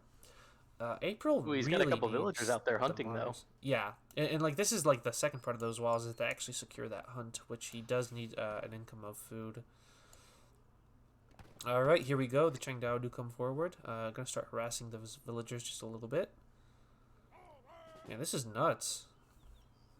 But Yuki has to stay behind these walls. He has to. Yeah, there's still some hunts to the south though. So if Yuki wants, he could just go and start herding over there. And it's gonna be more difficult for the for the Chinese to get their military down there. Oh, There we go. oh, the Flying heavy Crow cannons does are in go a very down. secure position. I don't know Yeah. if this is a good idea. He doesn't have the siege to take down those walls. April needs to, like... Oh, no, he's just going for What it. is the He's siege booking it. damage of a rattan shield? It appears to be 12, actually. Oh, that's quite low. Yeah, that is extremely Well, low. he either way he made it through. He's just gonna overpower with brute numbers. Oh my goodness. He's going to try to in any case, but the thing is, like, those heavy cannons were able to Oh, get so many no! volleys off. Oh, I'm surprised. I thought he was gonna go for the heavy cannons with the Changdao, but smart play. He sent the Changdao down to the Hussars and the Rattans at the heavy cannon. But my goodness, that heavy cannon is tanking so many hits. It looks Well, like the last heavy finally goes cannon's down, gonna yeah. survive. Oh no, it went down. But no more anti-cav here for China, so these Hussar are going to be able to do quite the number, I think, on the remaining ranged infantry that was overall an exchange that I think was slanted in the favor of Dutch. But it was definitely like not all that one-sided. If you get the Yeah, drift. I think they paid all of 5 wood for that wall, and that wall enabled them to trade incredibly favorably. No, really, for sure, yeah. And now we have these Hunts that are kind of coming back to the... man, this is actually nuts. The Hussar are all down now. I don't know if it's a good idea for Yukietty to pull back here. He's got a lot of villagers there, and those arquebusiers could really do a number on them. That monk does go down before getting the disciples out, so that's going to be quite good for Yukietty. Notice that he is fighting with veteran units. None of these have the guard upgrade just yet, whereas we do have the guard upgrade coming in for April. So that actually did make a huge difference in that fight, now that I think of it. Ooh. That was a successful engagement for What the was that Dutch, but I don't think 3K it's going to be score enough. jump for April? I'm sorry? April just saw a 3K score jump. Was that a shipment? Possibly. I guess he just got a lot of units out. Lots of units popped at once. Unfortunately, I'm not going to be able to figure that one out just yet, but we will try to get to the bottom of it in a little bit. But right now, China's army is just a death ball, I think, at this point. These honored arquebusiers are just going to trade too efficiently versus the veteran skirmishers. And then these villagers, I mean, they're just out of the... Oh my god, and if the factories go down, how is Dutch supposed to catch up in eco? Yeah, this is Dutch looking already very at 50 difficult. bills? Oh, they're at 35. Yeah. Bearing in mind, though, that we do have 5 banks on the field, which is roughly 20 villagers, so we do have a strong economy nonetheless for the Dutch player, but it's not enough if you can't get guard units out. Okay, so now we have the Wardgelders coming in, so that's going to be 5 Stratiots that are going to join the fight. I think that should be enough. There isn't enough Changdao to deal with all that cav. Let's have a look at the amount of Changdao. We have 10 Changdao on the field, 13 total on the map. And you're right, the Changdao, they're good units, but that's a lot of cav to work with. Yuki's not fighting it, though. Yeah. April's also doing just a really good job of keeping those Changdao alive and on the cav. He is not focusing down the skirms, it seems. Oh, Yeah. no, she is. I think he's comfortable. I think he's comfortable just trading away those Wargelders. Trading against the Wargelders, I should say, is April. And now we have 2 Flying Crow on the field, and this is going to be very difficult. Oh, is this for the Dutch point to where deal with. we just see infinite 2 flying crows over and over until China finally wins it? I think so, yeah. Oh my goodness. But that was a fantastic stand from Yuki. At this point, I would like to see a raid on this, and let's just kind of shut the game down. But April he should know about it. He should know about it. So. Yeah, I almost thought we were going to see a turnaround when those heavy cannons were able to wreak havoc from behind the walls, but man, China's just able to get in a constant stream of units. I think this is the same reason that the China Age 2 push works so often, is once you can get 2 military buildings constantly training, it's just batches of 12 after 12 after 12, and it's very difficult to deal with that. Yeah, it is.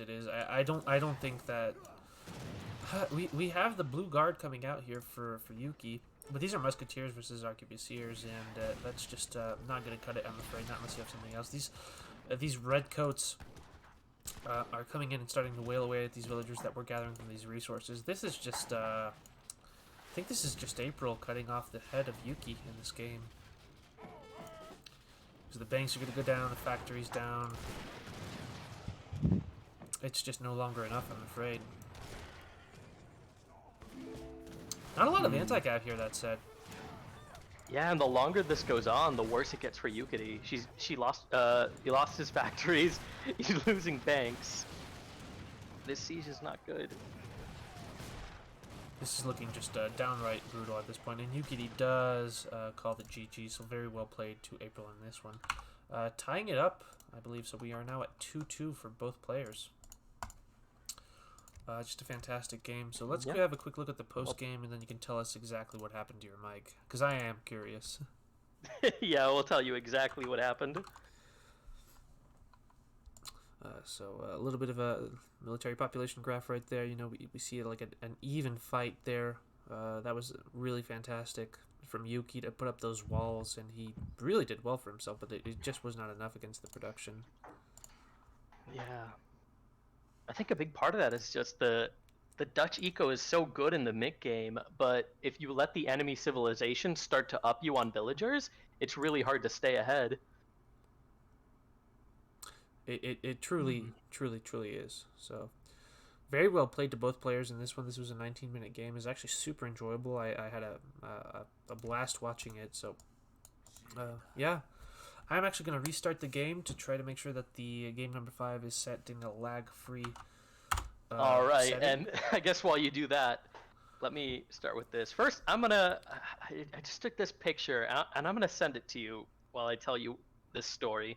So I have a cat. Her name is Sophie. She's a beautiful girl. She's a year and a half old, but she's also very naughty. And usually, while I'm on my PC, she sometimes likes to get on top of my desktop and just kind of accompany me there. Yeah. It seems like she was chewing on the wire for the Bluetooth receiver of my headset.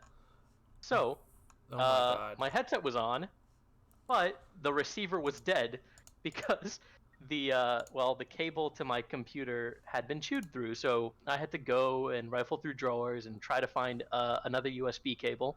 Luckily, I had one on hand, but I had to give her a timeout and take her out of the room. Oh She's my being goodness. very naughty.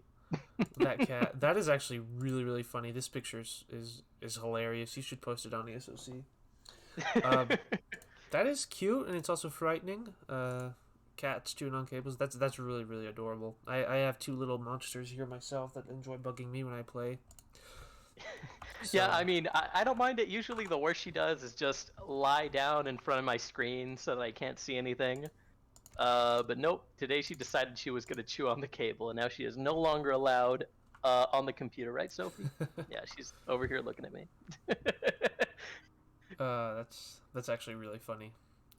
All right, so that was a perfect little story to hold us over as we reload the game. Game actually does start, so let's head straight into game number 5, April versus Yuki. This is the ESOC Premier League Mandarin Duck Squad versus... I'm pulling a blank. CMC? Here. Yes, it is CMC, so here we go. I don't know what it stands for, just that it's CMC. Kirasier Management Company. Ah, there we go. Yeah. Very good. And we have actually clicked into Japan versus British.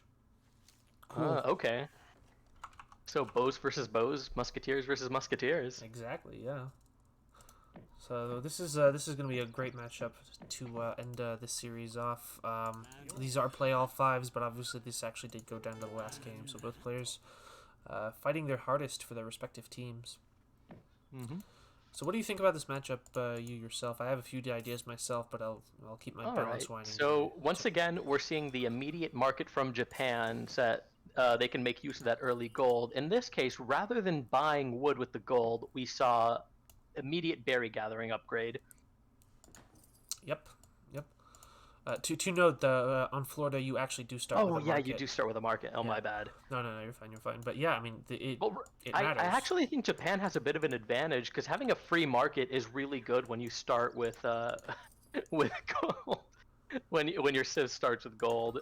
Do British get starting gold? I'm honestly not sure. They do not. I'm pretty sure that they don't. So that's why if you ever start with a market as the British, you have to gather your coin from either the mine or find a good treasure for it. But in this case, the British just put down 2 manners. They crack-shotted. That's such a funny word to 2 eco say. upgrades for Japan. Japan is now on their way to their 2nd eco upgrade. First, berry gathering, and now civil servants for the all-around eco upgrade. That's excellent. That could be the edge they need to keep up with the British eco once the British start manor booming. Yeah, it is super helpful because that's like two gathering upgrades. That's 2 times 5% for the Asian market in the first stage, versus hunting dogs, which is only a single one. Now, again, granted, hunting dogs is 10% and not 2 times 5, so it's kind of even-ish, but it's helpful. It's helpful for sure to have that for the Japanese. Starting with 3 fishing boats Japan and sees that treasure. yeah. Oh, so through fishing boats for Japan, like you said. Sorry. No, you're fine. You're fine. All right, so we've got 100 coin actually for April, so he could buy another manor right now if he wanted to. I wonder if he'd do that. I would do that. I don't know if I'm smart in that. No, he just gets hunting dogs instead. Okay. And That's not a bad way to do it. He's got a lot of bills right now. Gang saw? What? Why are you getting gang saw? I'm surprised he's doing that. Normally, when British get gang saw, they get it on the way to age 2. That way it doesn't delay their age up. Yeah. He just delayed his age up by 100 food, and then, I guess he doesn't care because he's eating all the sheep that he's getting. So sure, why not? I'll give him that. April is an excellent player, so I'm not really gonna second guess him or anything. But I am gonna second guess that. So I was wrong. I lied. Either way, up to the next stage is going to be the British here in a few seconds. See, I mean, just cue that after you age up. WTF, mate. Whatever. I'll stop ranting about it.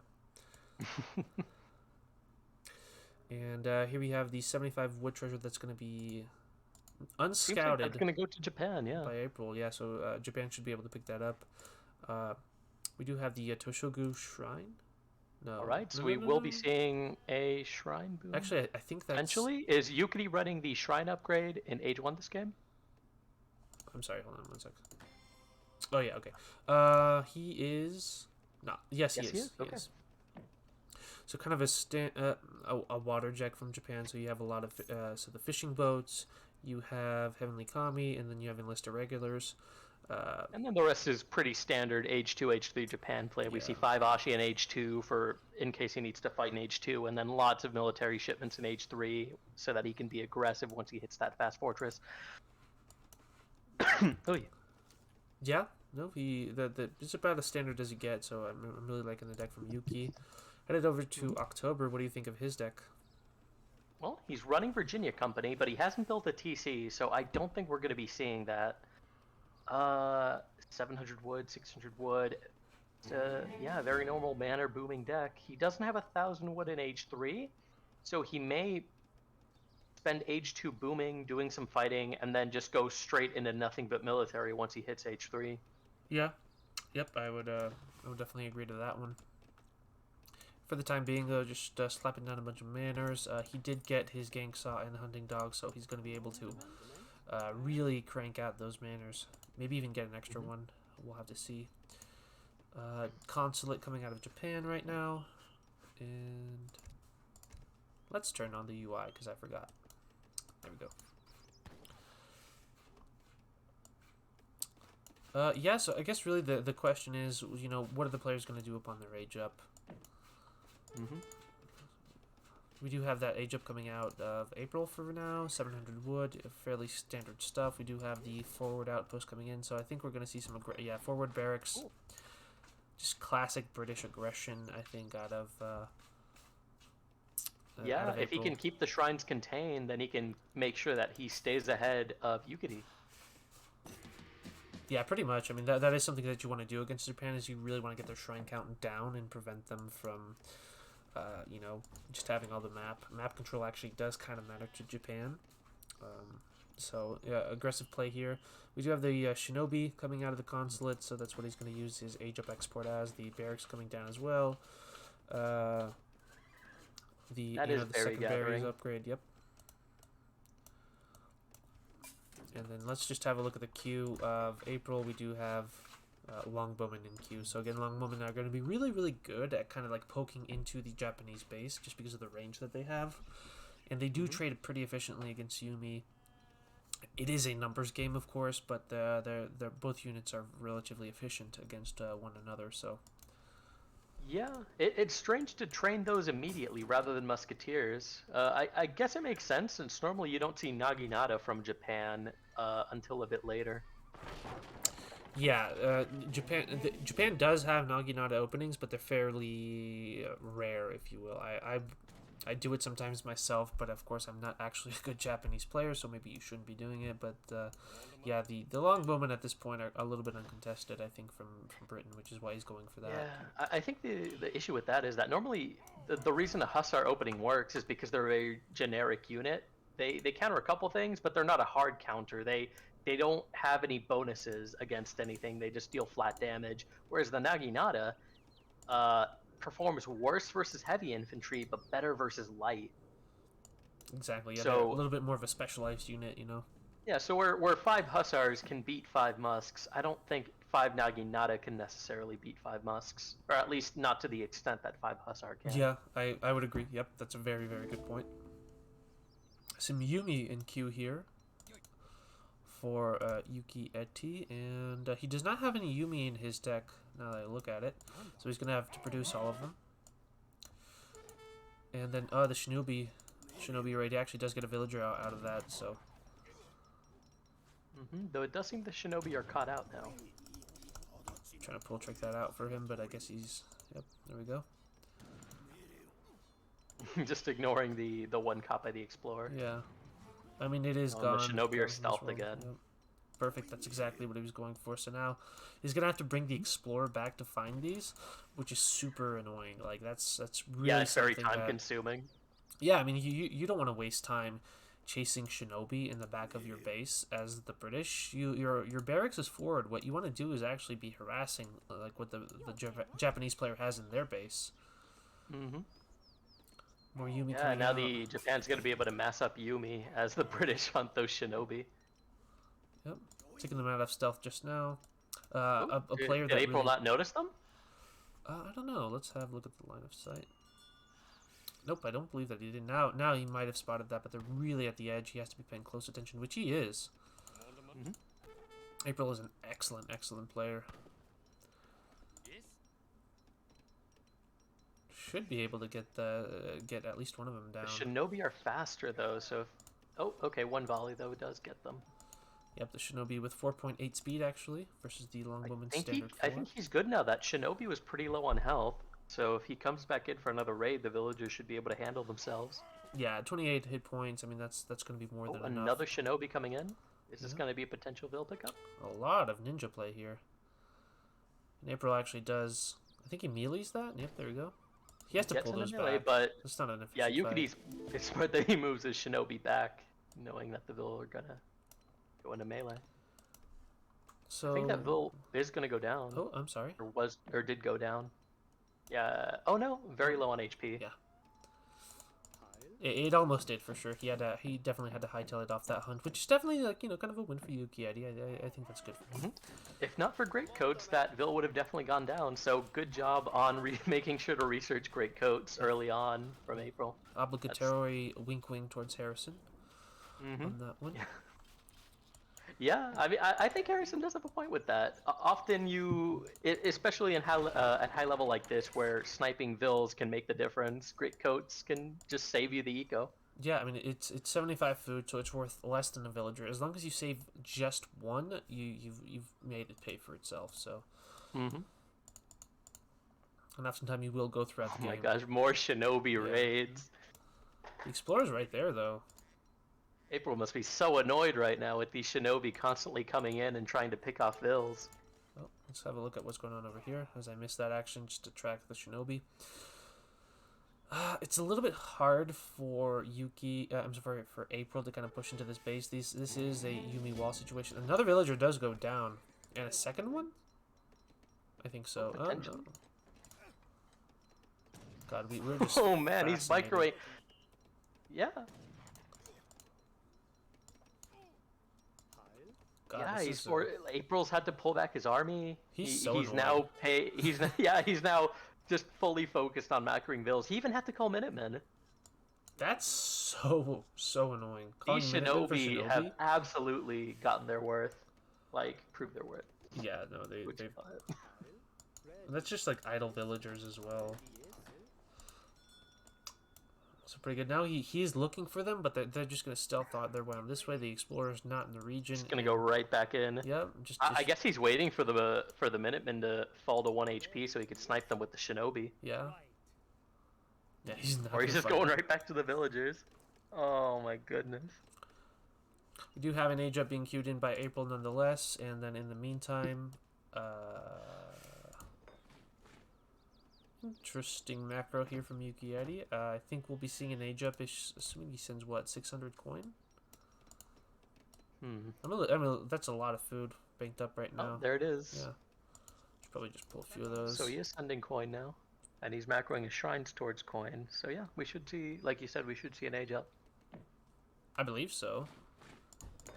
Second barracks though, maybe like a crap ton of Ashy instead, but I don't know. We'll have to see. These Shinobi. He's got his entire army trolling, after the yeah. Shinobi. Wow, Yukietty, you're such a master. Finally going down. But I mean, the Shinobi... Yeah, those stealth Shinobi, it's like stealth musketeers essentially. Those units are really good. A little bit of a passive game right now for the time being. You know, April is comfortable, not quite pushing into the base of Japan. I mean, he's on his way up to the next stage, possibly going to be looking for some veteran upgrades as well as the Falconets. Yeah, both players are just building up large militaries as well as growing their economies, and I guess we might see a really big epic battle later on when this all culminates. Yeah, absolutely. We're looking at a treaty game right now, almost. I think we're going to have that age up queued up for the Japanese player here in a second. So, as you pointed out, you know, we're just going to have a big epic battle here in a little bit, and not for the time being. And that's 8 fills. Okay, yeah, so he's going to try to age as quickly as possible. Yeah, which I think that's definitely like the correct call right now. You just want to catch up to your opponent's age up and just get there as fast as possible. You already have a nice economy. It's not like you need the extra 4 villagers gathering for the time being. The tempo is a little bit more advantageous right now than the extra resources. Yeah, and even more walls. I guess Yukietty just wants to outlast April. I believe in the end game, once Japan's all built up with their shrines and everything, they do out-eco the British. Yeah. It is the Japanese definitely scale super well in both economy and in like the quality of their units, especially the Yumi. But we'll have to see whether or not both players can actually get to that point or not. Because right now I think that what we're going to be looking at is definitely like a big push out of the British player that could possibly be game ending. I mean, that's a crap ton of British units right there. Here's longbows. Here come the falconets as well. Yukietty is still not in age 3, so he's not going to have the flaming arrows ready to go just yet. And that's a good point. You do want the flaming arrows if you want to trade against this army efficiently. Falconets now in the field. A bunch of Hussar out as well, so that's going to be working on these shrines. Which is not the biggest deal in the world for Yuki, but it's certainly like an added amount of pressure. Age up now in queue. And we should see those flaming arrows being double sent. Ashi getting trained. There we go, there's flaming arrow. We also need that disciplined upgrade coming in. You definitely don't want to fight without that upgrade. Has April gotten his upgrades for Hussar? Yeah, Musketeers are upgraded. Hussars are not yet. And then longbowmen are not either. And actually, just looking at his wood count plus the 100,000 coin, we're not going to see any more veteran upgrades from this army for a little bit of time now, unless he buys the wood. But here he is coming forward with the Falconets, just starting to tear down the Japanese placement at the Shogu Shrine is going to force the Yumis just outside the wall in order to be able to fight there. Wow. Looking dicey. Looking dicey. Going down, yeah. Actually, some culverins in queue here for April. So I think he's going to hightail it out of there and just wait for his culverins. He's anticipating the flaming arrow play. Yep. Oh, he already sees them. They're already out. You need to pull back. You can't be fighting this right now. Yumi and Ashi both being upgraded to the veteran status. That was a good salvo from the Falconets. Yeah, it was. He's Careful. actually this retreat's actually really advantageous for April. The Falconets are in a spot that if his units can just get out of there, and if they get chased, the Falconets get free kills.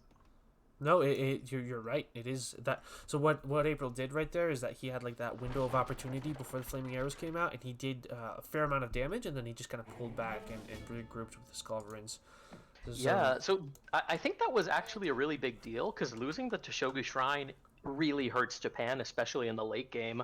They're locked to 75 villagers, and the Toshogu Shrine buffs all their shrines. So by losing that, their eco's irreparably damaged. Their shrines are never gonna produce as much as they could have otherwise. Which, considering he's gonna want to go hard Yumi versus British Musketeer, is gonna hamper his Yumi production.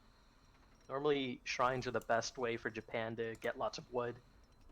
Yeah, I mean that's it's just the most efficient in terms of villager seconds. You're correct on that account. And now he has culverins that he has to deal with. Man, this is definitely going to be a little bit tricky for Japan. We do have the Yabusame archer being trained right now, which is essentially a goon mixed with almost a culverin. They have sort of that anti-artillery role, so. Yeah, they're going to be really useful here. There's a lot of hussar for them to deal with, and there's artillery for them to pick off.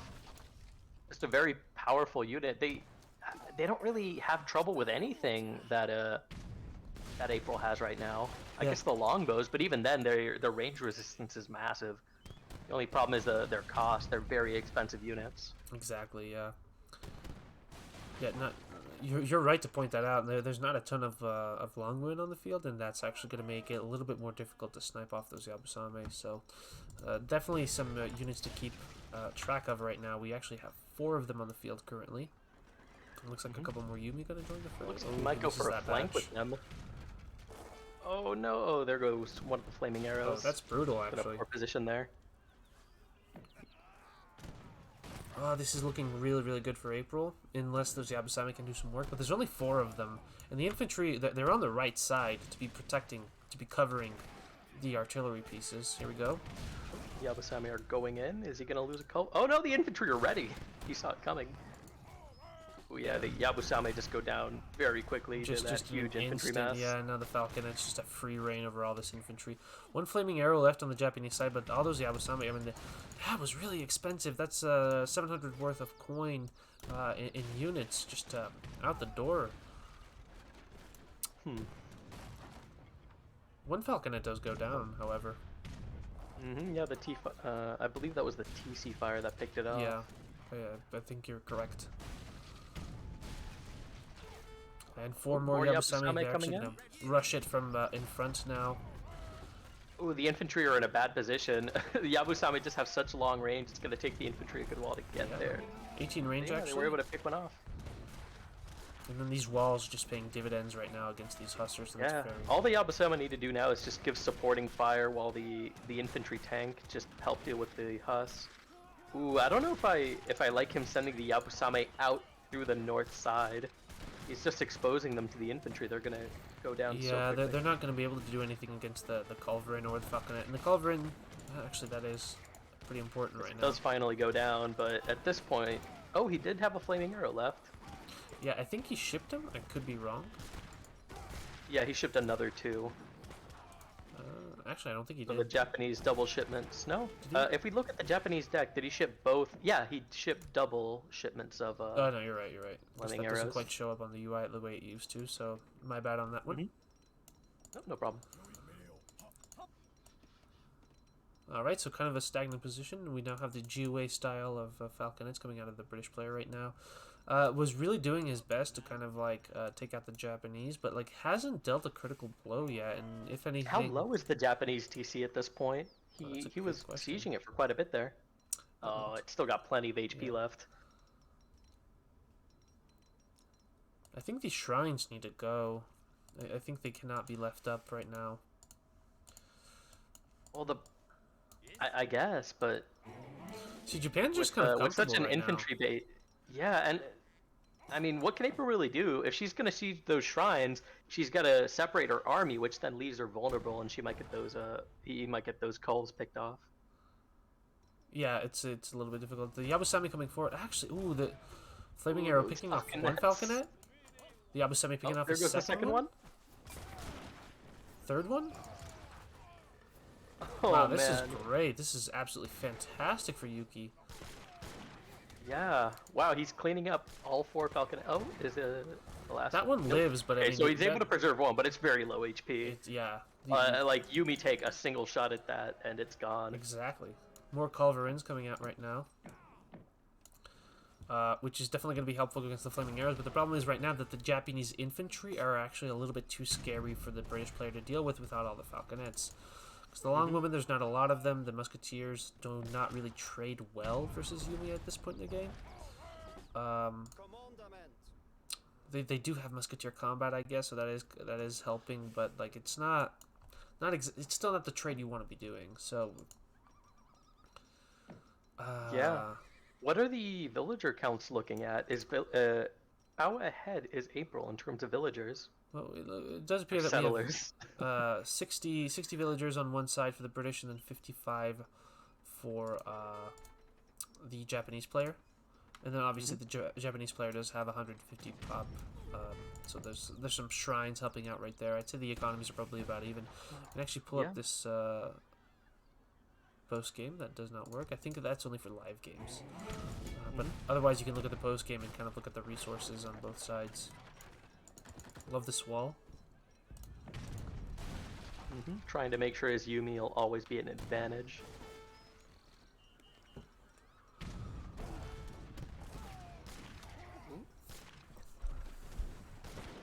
Yumi just coming forward and picking off that Falconet.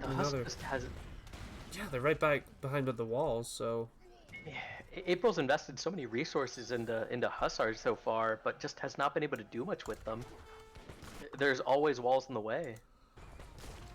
It's a very, very difficult position for April to crack. He's been trying very, very hard to like get into this position, but I mean, it's just not enough. 2 more Falconets joining the fray. He is going to pick off those Yabusame as best he can. And there's a ton of Japanese units. There's a shipment of Ashi. He's got 2 batches of Ashi. He had some Shinobi that's trained. Oh, how do the British reinforcements compare? How many? Is he actually training out of all 3 military buildings? Both the... Yeah, he is. Oh, pikemen. Okay. Switching over to pikemen, I think he's just had it. Perhaps they're going to be rushing down to Yabusame. Damn. Guess so. This game is crazy, man. These players are really good, and they're showing us some really nice games. Yeah, it's really hard to tell which way it's going to go. It's been so even with just April trying to crack the Japanese base, and then Yumi and Yabusame and all those powerful and very frustrating to deal with Japanese units denying him. It is difficult. This mine is actually unscattered by October, which is what I was doing with the Fog of War just now. So actually, he could be on that one, but is instead. Oh, the Shinobis are caught. Yeah, which is really, really nice. Well, was that the Explorer that saw them, or were they just unstealthed? I think they were not stealthed. Oof. Oh, well, the town center goes Claymore. down. Holy cow, missed that. My apologies. There's just so much action all over the place in this game. Also have these pikemen working on these shrines over here. Oh man, that is fantastic play coming out of April right now. But Yuki is holding on for his dear life, and this is really just a good game. I keep repeating it, but like I mean it. Like I'm surprised. It seemed like Yukietty was at a military advantage. He did a good job cleaning up the Falks. He pushed back the British, but now the British are back with more cannons and more infantry. Yeah, just having a look at what we have here. I think this kind of safe play might actually result in just a lot of poor trades for Yukietty, because he's losing infrastructure, and he doesn't seem to have the wood income to rebuild. Oh, he has 20 on wood now? Okay. Yeah. But no, you're right. I mean, you are correct. Like that is expensive. You don't want to be rebuilding your buildings. You want to like be spending that wood on Yumi on units and stuff like that. So this slow and especially push. since he lost the Shogu Shrine, he can't just flip shrines over to wood and expect a huge income. Consulate going down. Wow. I believe that without the consulate, now his units are debuffed. They no longer get that Japanese isolation bonus, do they? I'm not sure, actually. You put me on the spot on that one. I think they still might, because I was looking at it, but it's still 29 and 29. But I could Okay. be wrong, so they might have lost their buff. The Yabusame actually picked off those Falconets right there, so... Yeah, I'm not sure how that works either. I've always assumed that in the case that you lose the diplomatic relationship from the consulate, by losing the consulate, that you also lose the bonus. Okay. Yeah. Maybe I'll check the Twitch chat, see what they're saying about it. Yeah, they keep the buff is what I'm hearing right now. Mm-hmm. This is a crazy, crazy game. These Yumi have never once like been cleaned up, nor have the Ashi. Like neither side has actually been able to clean up the other side, and that's actually fairly unheard of in an AoE3 game. Oh, he's just backdooring the wonders. Yeah, it's not quite gonna work out for him, but we do have this I shrine. think the That's cards may have been a better investment there. It seems he was able to get Yukietty off guard, but Pikeman just can't siege quickly enough. So now, let's see here. Okay, because this is kind of a stalemate. So let's try to figure out what's going to happen in the future. These villagers are going to be working on these hunts right here, and also this mine. This mine, I think it's been scouted. Finally, yeah. Yeah, So, the way things are going, we may actually reach the point where both players have to swap to rice paddies and mills. yeah. Oh, at the very least, I think Yuki should have already started that transition. I mean, he's out of food. We have this one. 2,000 food left on that orchard, Yep. But then the British, I mean, they do have like this, that. Yeah, they have map control. So yeah, they do have some resources to work with still, but I feel like that may run out at one point. Oh, for sure. I mean, he's got 70 vills working on them. And the stalemate, like the militaries, from a military standpoint, this is a stalemate. I wonder whether or not his best option is to actually step back and maybe age and try to get some guard units as well as some mortars. But I don't think know. he has luxury. Really I mean, he has most of the map control. Like, Japan is just kind of hugging the side of the map right now. The thing is, like, April can never like really nuke the Japanese army. There's just too many walls, and with the gates and everything, so that's really helping him out right now. More Falconets in the field, but that's a lot of Yabus. I mean, look at that. Oh, they're taking fire from the longbowmen. One of them goes down. Very good It zoning. seems he does have enough longbowmen to one-shot Yabusame despite their range resistance, so that's good. It's gonna make it very difficult for them to come up and snipe Falconets. Yeah, this game is crazy. Alright, there we go. The Falconet's coming forward now. The Longbowmen are doing an excellent job at zoning away the Yabu. Was that a musketeer attack or Yumi archer attack that just came in for Japan? Let's see what they have. I think it was... Yumi archer. They were previously at 29 and now they're at 33. Also to notice, Yuki actually did get the native tech that boosts the... Yeah, that's very smart. Always something to remember when you're on Florida, that the Seminole tribe has a archer upgrade. And I don't believe, see, the April has not gotten that for his longbowman, so that's a little bit unfortunate right there. He could have a little bit of an advantage right there that he's not utilizing. Yeah, this game is still even. It's still a game.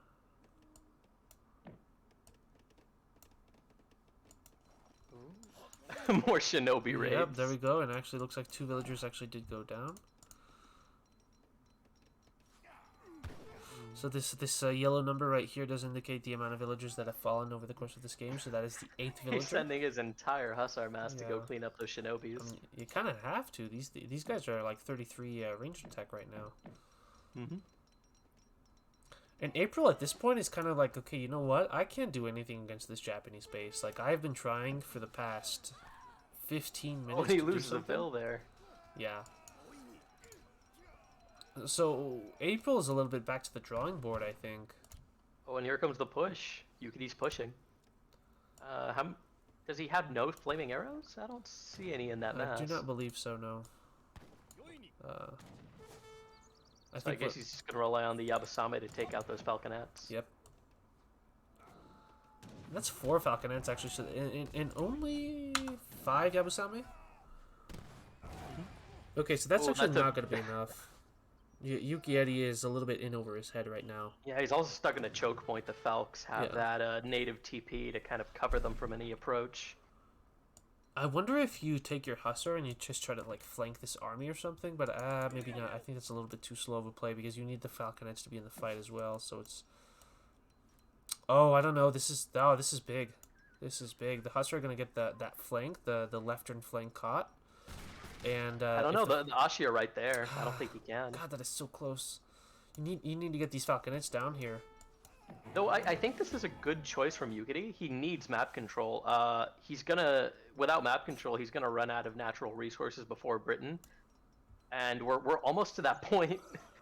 There's still a good number of mines left on the map, but they're more towards the middle of the map. And hunts are just about out. We can see in the north, oh. Those husks are all going down to the Ashi. They're just melting. I'm just watching them melt. The Yabusame are gone as well. And one last Falconet remaining. A couple more Hussar over here on the side. Okay, so this is looking like a pretty good fight for April. I mean, he did have the bigger army, if you will, so he did kind of nuke the Japanese one. But that was a good trade for Japan as well, in terms of like overall, like the quality of the trade. I don't know. Does Japan have the resources to recover? He's got so many on wood right now. Is he actually on rice paddies? Yeah, he's on rice paddies now. So he's made that transition. And he's at almost maximum villagers right now, and maximum shrine population. And is April still on hunts, or is he on mills now? It seems Japan was the first to make the transition, and he's really suffering for it. Let's have a quick He has not been able to keep up with the British in terms of units. I'm not seeing any mills yet, but he is going to have to make that transition because he has 6 on food right now. Finally getting that upgrade for the longbowman. Alright, so surely this is it. I don't see Japan. It's going to be really difficult. Japan has to keep his rice paddies alive with the British army right there knocking on his door. He might even lose the Golden Pavilion here. He just needs time to build his army back up.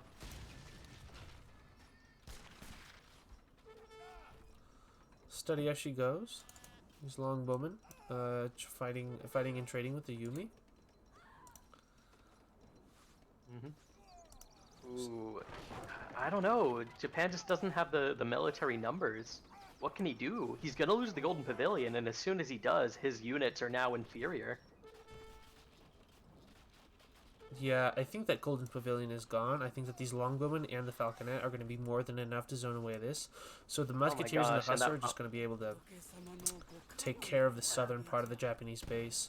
And he can't even get on his rice paddies. I think this might be GG. Yes, I do believe that this is the tipping point. How is Yukietty supposed to collect food at this point? He can't. I mean, he's got like, what, 19 vills on food right now? Doing his best. But now even his army is like too small to like do anything, and he can't macro anymore. So I definitely think that this is actually going to be the tipping point. Minus some huge slip up on the end of April, but I don't think that April will be doing that. And just in time too, because that transition to mills should have just happened. So there we go. We do have the GG being called, and that is a wonderful, wonderful game being won by April on that one. Yeah, congratulations, April. Well played. 3-2. 3-2. Wrong one. Wow, that was an incredible, incredible series. Thank you so much for joining me to cast it. That was a lot of fun. Yeah, same. I really enjoyed those games. They were excellent. Thanks to everyone who joined us. We have 231 viewers right now. Wow. Oh, well, there you go. I do, again, extend my apologies to everyone on the ESOC and yourself for the crashes that I experienced earlier, as well as some of the technical issues that we ran in during game number 1. Yep. On behalf of my cat, Sophie, I'll apologize to everyone. I think I'm going to go buy a new stock of cables just in case this happens again. Make sure I have some extras. That is really, really funny. Cats have their own personality for sure. Yeah. But there you have it. That was Yukietty versus April. and taken 3-2 in favor of April. Thank you all so much for watching. I am going to sign off, I think, and Same here. we'll see you in the next ones. That was a ton of fun. So you all have a good one. Yeah, have a good day, everyone. Thanks for following.